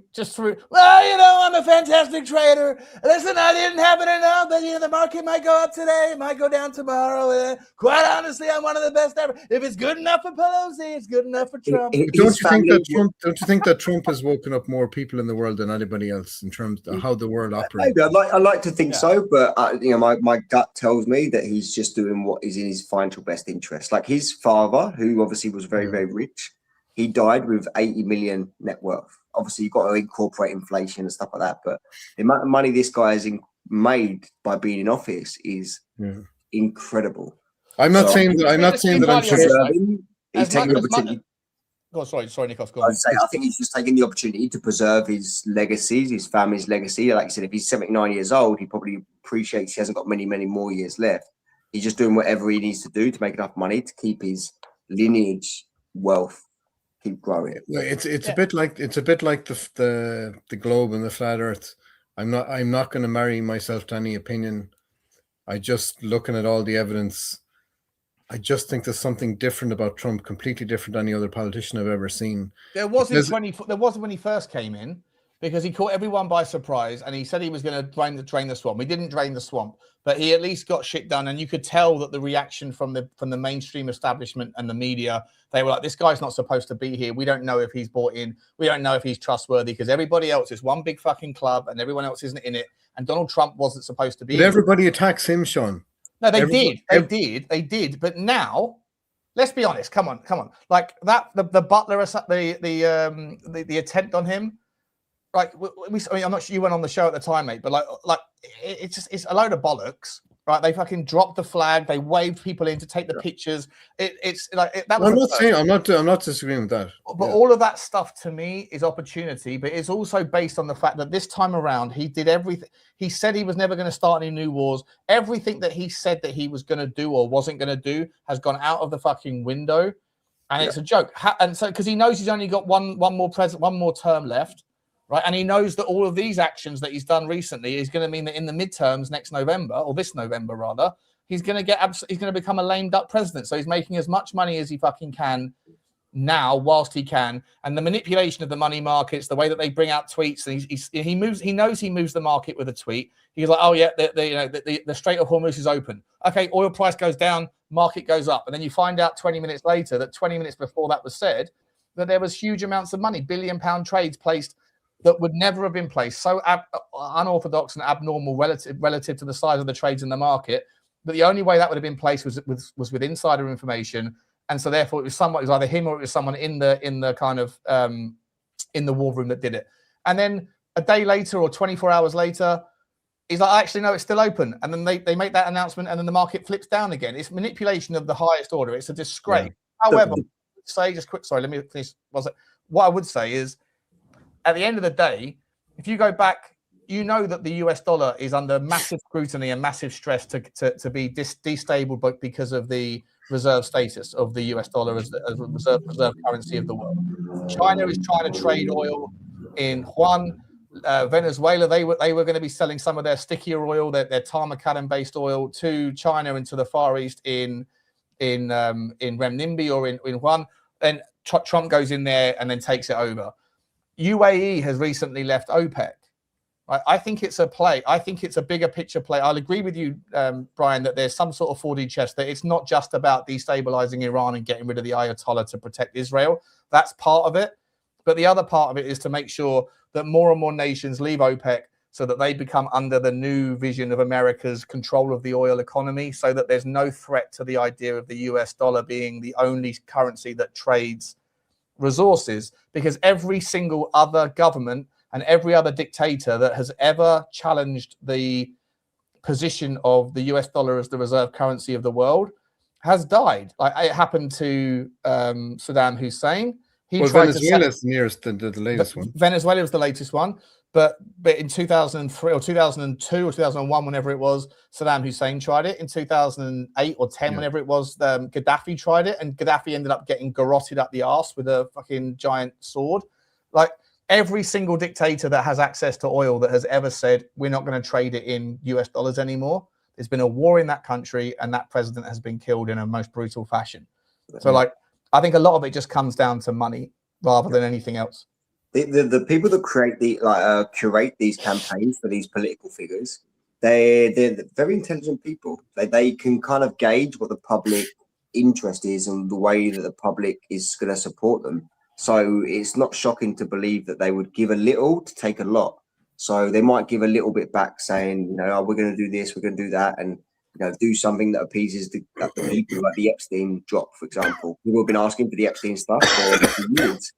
So they give the Epstein stuff out. They completely make a pig's ass out of it by, redacting the majority of the, incriminating people in it. But at the same time, they're pushing a war campaign for Israel that gives the Greater Israel Project the legs that it hasn't had for decades. So do you think the average person in the street is when all this is done, whether it's in 6 weeks or 6 months or 6 years, do you think the Epstein story is over? Do you think people have forgotten about it? Because I don't. I think they'll get back to it. I don't think people will let that one go. No, I think they have. Yeah, I think this whole Iran Middle East stuff. I think this is a massive distraction away from that, because that was the hottest topic only a couple of months ago, 3-4 months ago. That was non-stop.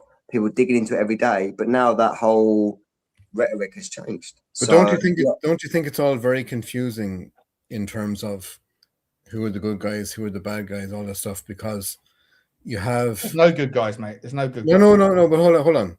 You have a situation where, since Trump was in office, you've had 2,000 arrests of human traffickers and pedophiles in America, of high-profile ones, which was it's exponentially higher than before, right?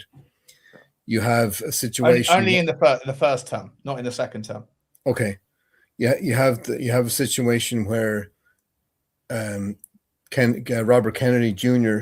comes into the health system, who I always loved, by the way, all the things he used to say about what we need to do with the health system. You have a situation where you've decentralized banks coming online, you've crypto rising, you have people understanding that health is not just about popping pills. You have the whole COVID awakening. You have all these things that happened during the whole Trump era, if you like. Remember, Brian, sorry to cut you. Remember, Trump was the one that fast-tracked the COVID vaccine.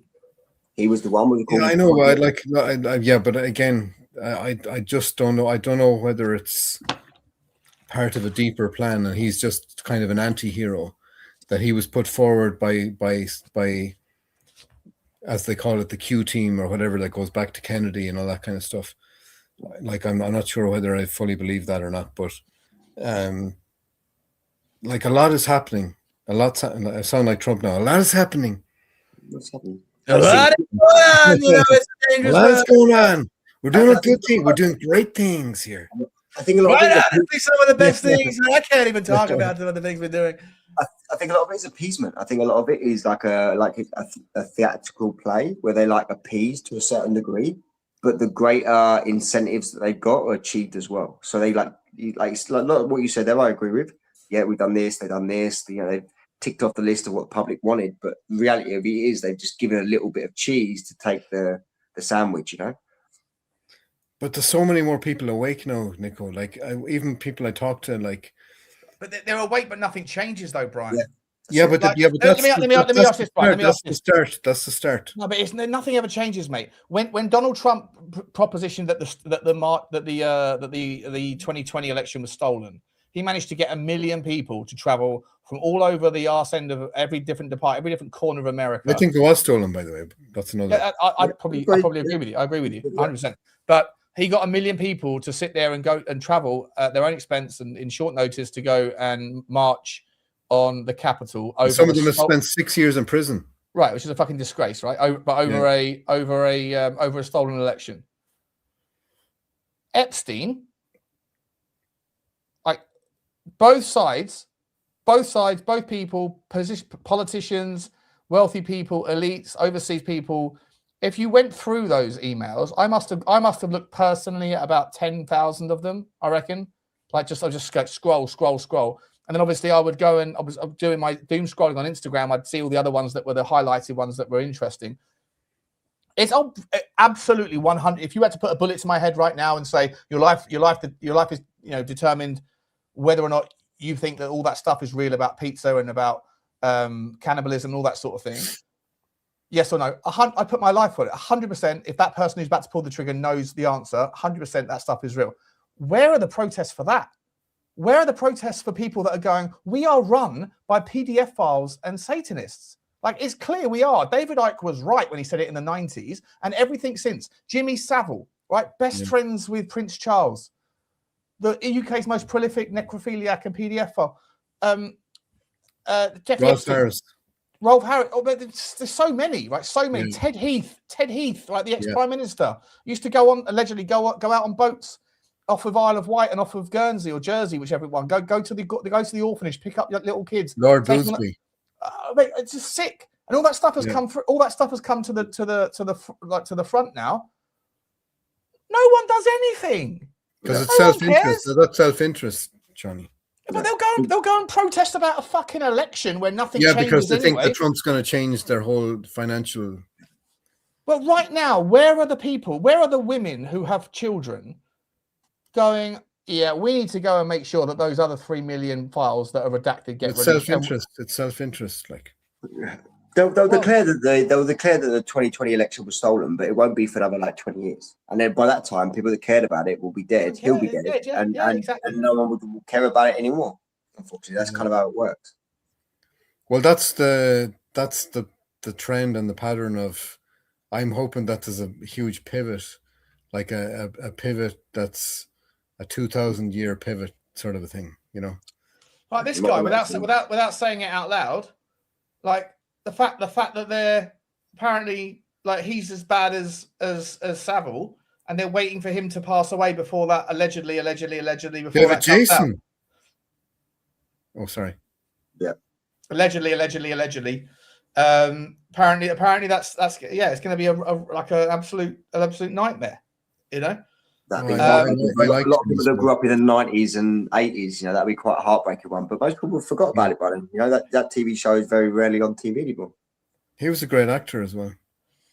Yeah. Part of my favorite routine. Whenever I was hungover, feeling sorry for myself, feeling a little bit sick, whatever, I'd go and sit on the couch and I'd do a little bit of CNBC, and then once I get bored of that, I'd flick over to UK Gold and watch 25-year-old episodes of that program. And I don't care how many times I've seen it, I'd laugh my tits off every single time. But also the detective program, he was unbelievable in that program. Yeah. But remember, in the 1990s, Jimmy Savile was the host of Top of the Pops. You know, he was like an icon. Yeah. Exactly. Right, one more video, guys, and then we'll round it off, shall we? Sound good? Yeah. Wonderful night tonight. Wonderful show. Really enjoyed it.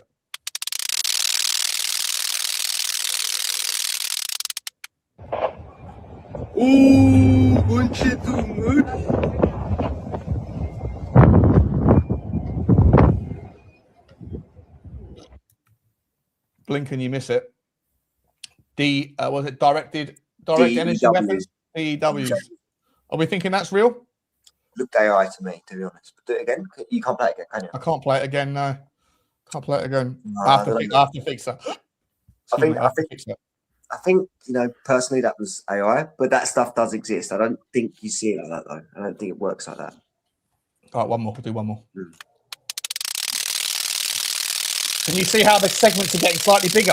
Yeah, that's what I was saying earlier on. Day 6 of Artemis 2, and the logic just broke. These images are the exact same. One's day and one's night, but if you look at the top, these images are the exact same. And look at the live feed, and watch his eye. Ready for it? Watch.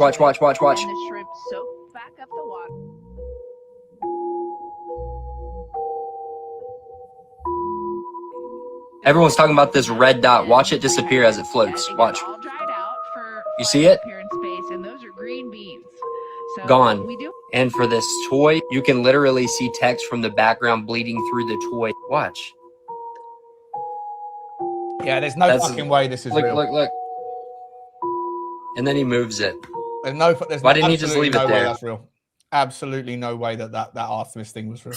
If it was real, why would they need to make all this AI stuff around it? Why would they need to make all this big effort to create all this content? 100%. Well, we've got time for one more. That was a short one. Last one of the night, then we'll round it off.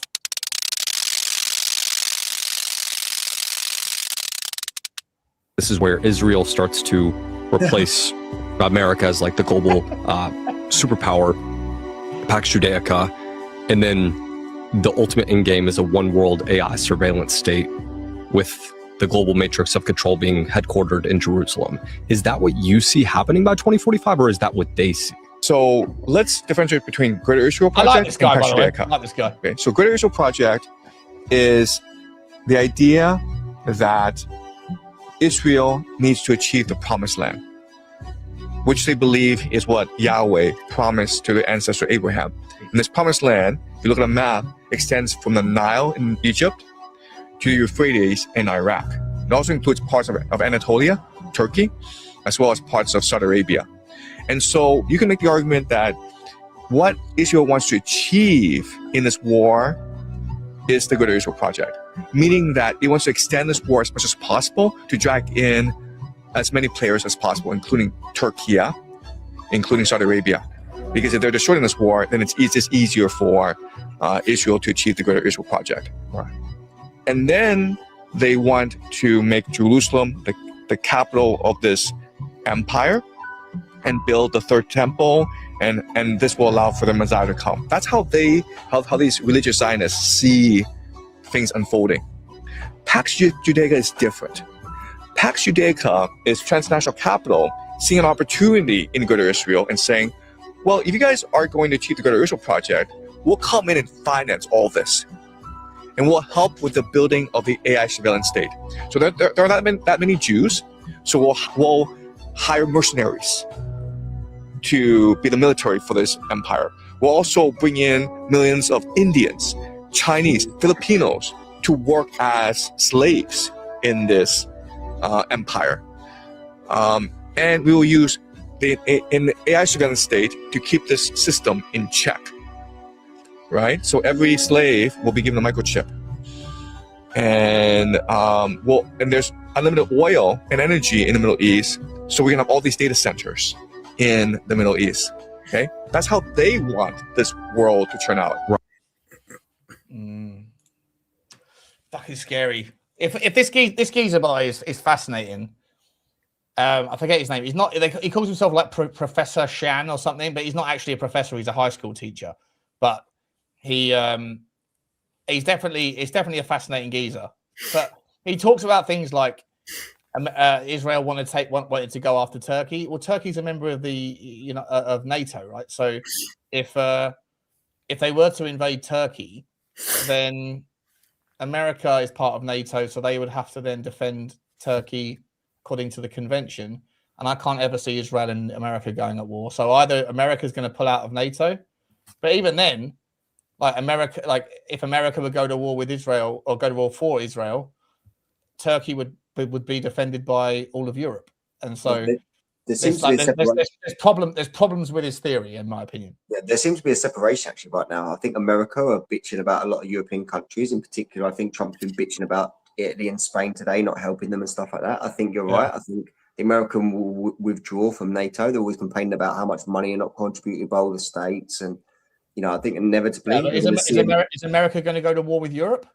Yeah, I think inevitably. I think what we're going to see is America and Israel against pretty much everybody else. I think that's what we're going to see.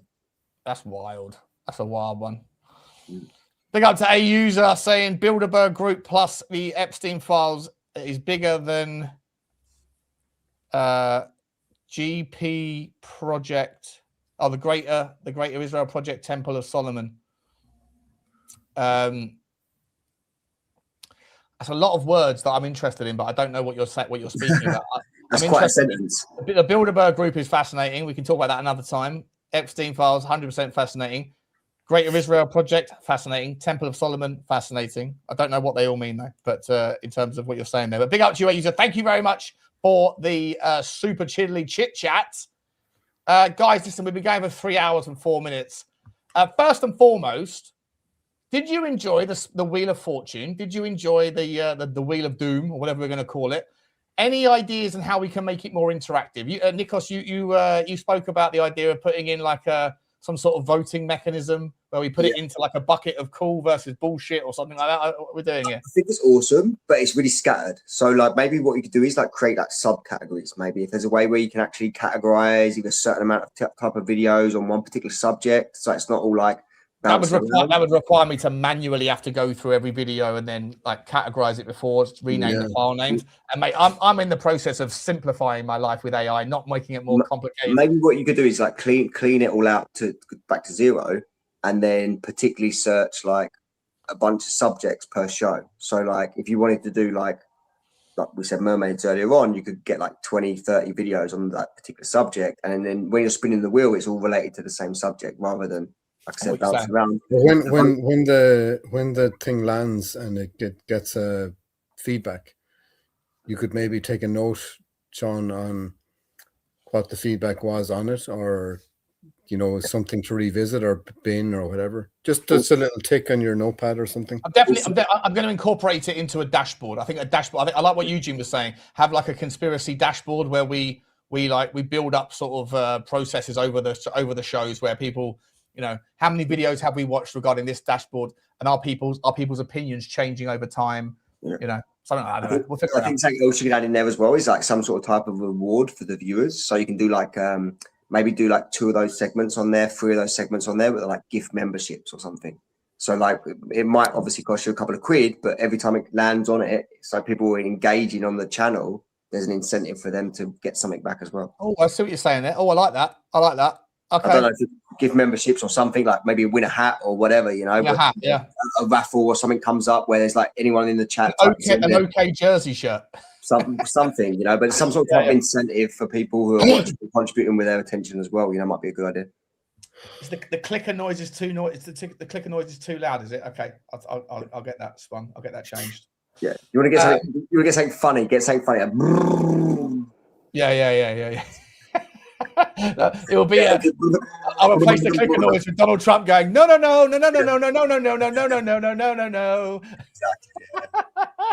Exactly. Very good. Very good. Listen, Brian, did you enjoy your first debut? Your first Yeah, it was cool. You were great, mate. You were great. You came straight in with some hot topics around the way the world works. Love it. You know who I am, Shawnee. I'm gonna straight for the jugular, Love it, mate. Love it, buddy. Love it. Yeah. By the way, if anybody's watching wants to become a part of it, we can add you to the WhatsApp group, and maybe we'll start a Discord or something. Like I say, I think Tottenham's going to become less and less interesting to me, and so conspiracies are going to become more and more. Well, if we end up in the championship, Shawnee, then you're going to have to create a new monetary stream. That's right, exactly. I'm not sure if conspiracy is the way to do it, though. Another good idea for the show you could do is, obviously it seems like we're getting a lot of criticism in like post-show chats and comment sections.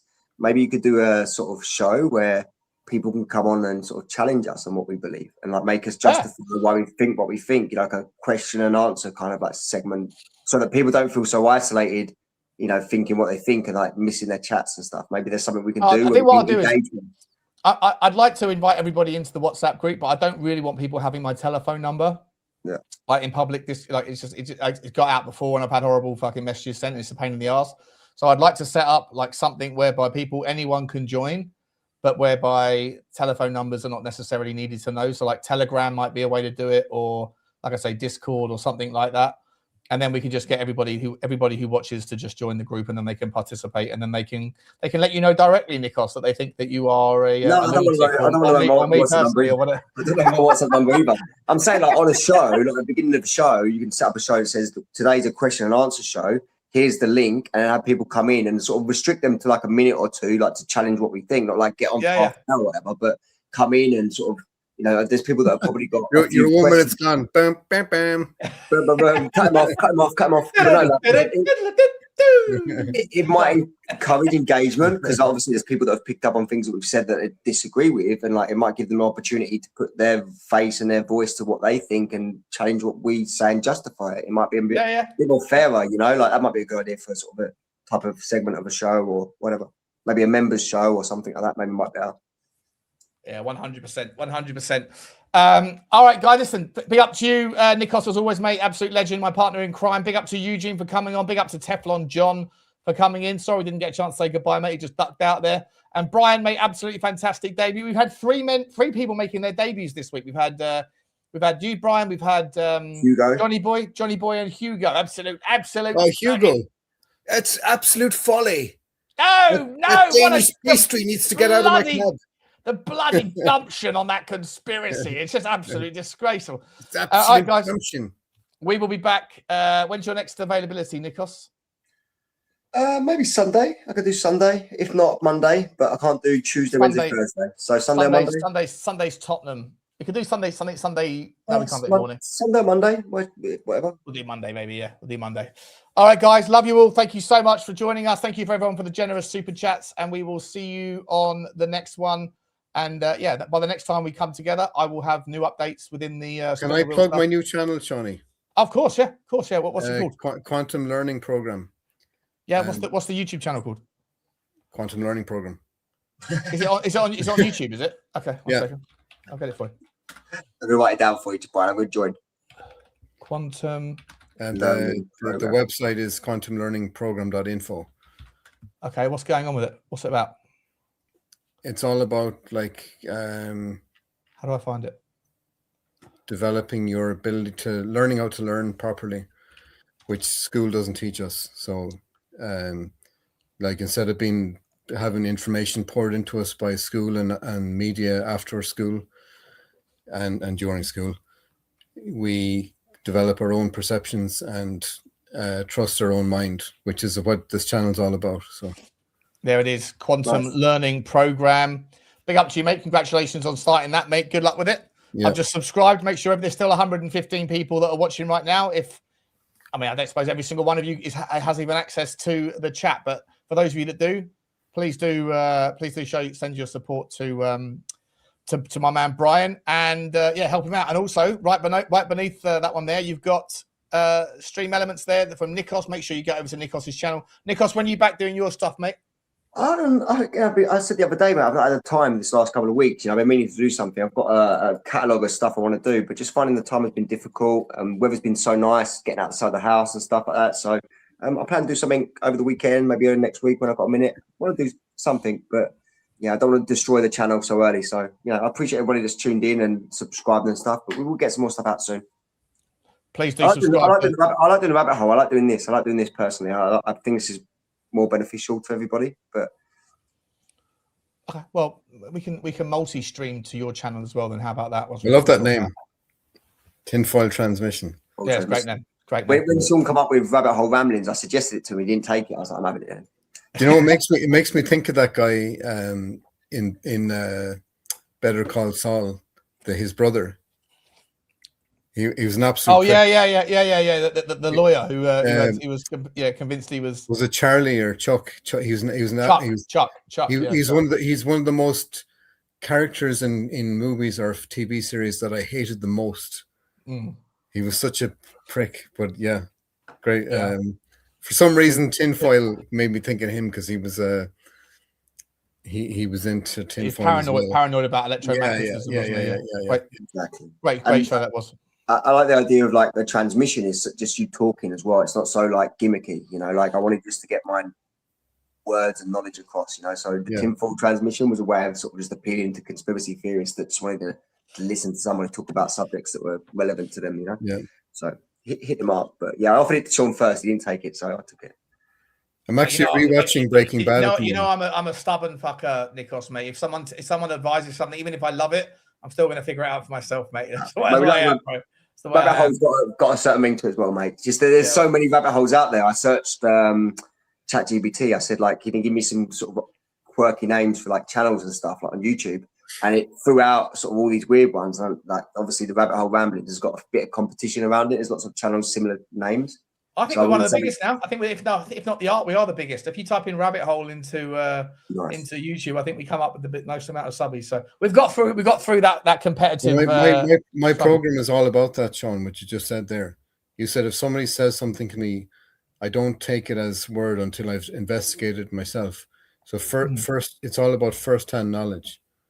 Yeah, and about making things interesting to yourself. Like for example, also in the current system, we can thrive in the current system if we flip the script on them and make it interesting to ourselves. That we can, you know, that we can use things that make things that are boring at school, because most students are totally bored, to make it interesting to them by self-expressing and making it first-hand knowledge. That's what my course is about. Love it. Yeah. Love it, mate. Best of luck with it, mate. We'll keep an eye on. We'll bring you back on. We'll talk about it in the future. Yes, I've already have, mate. I'll check out some of the videos. All right, guys, we're going to leave it there. Thank you to everyone for all of your attention and your support this evening. And we'll see you.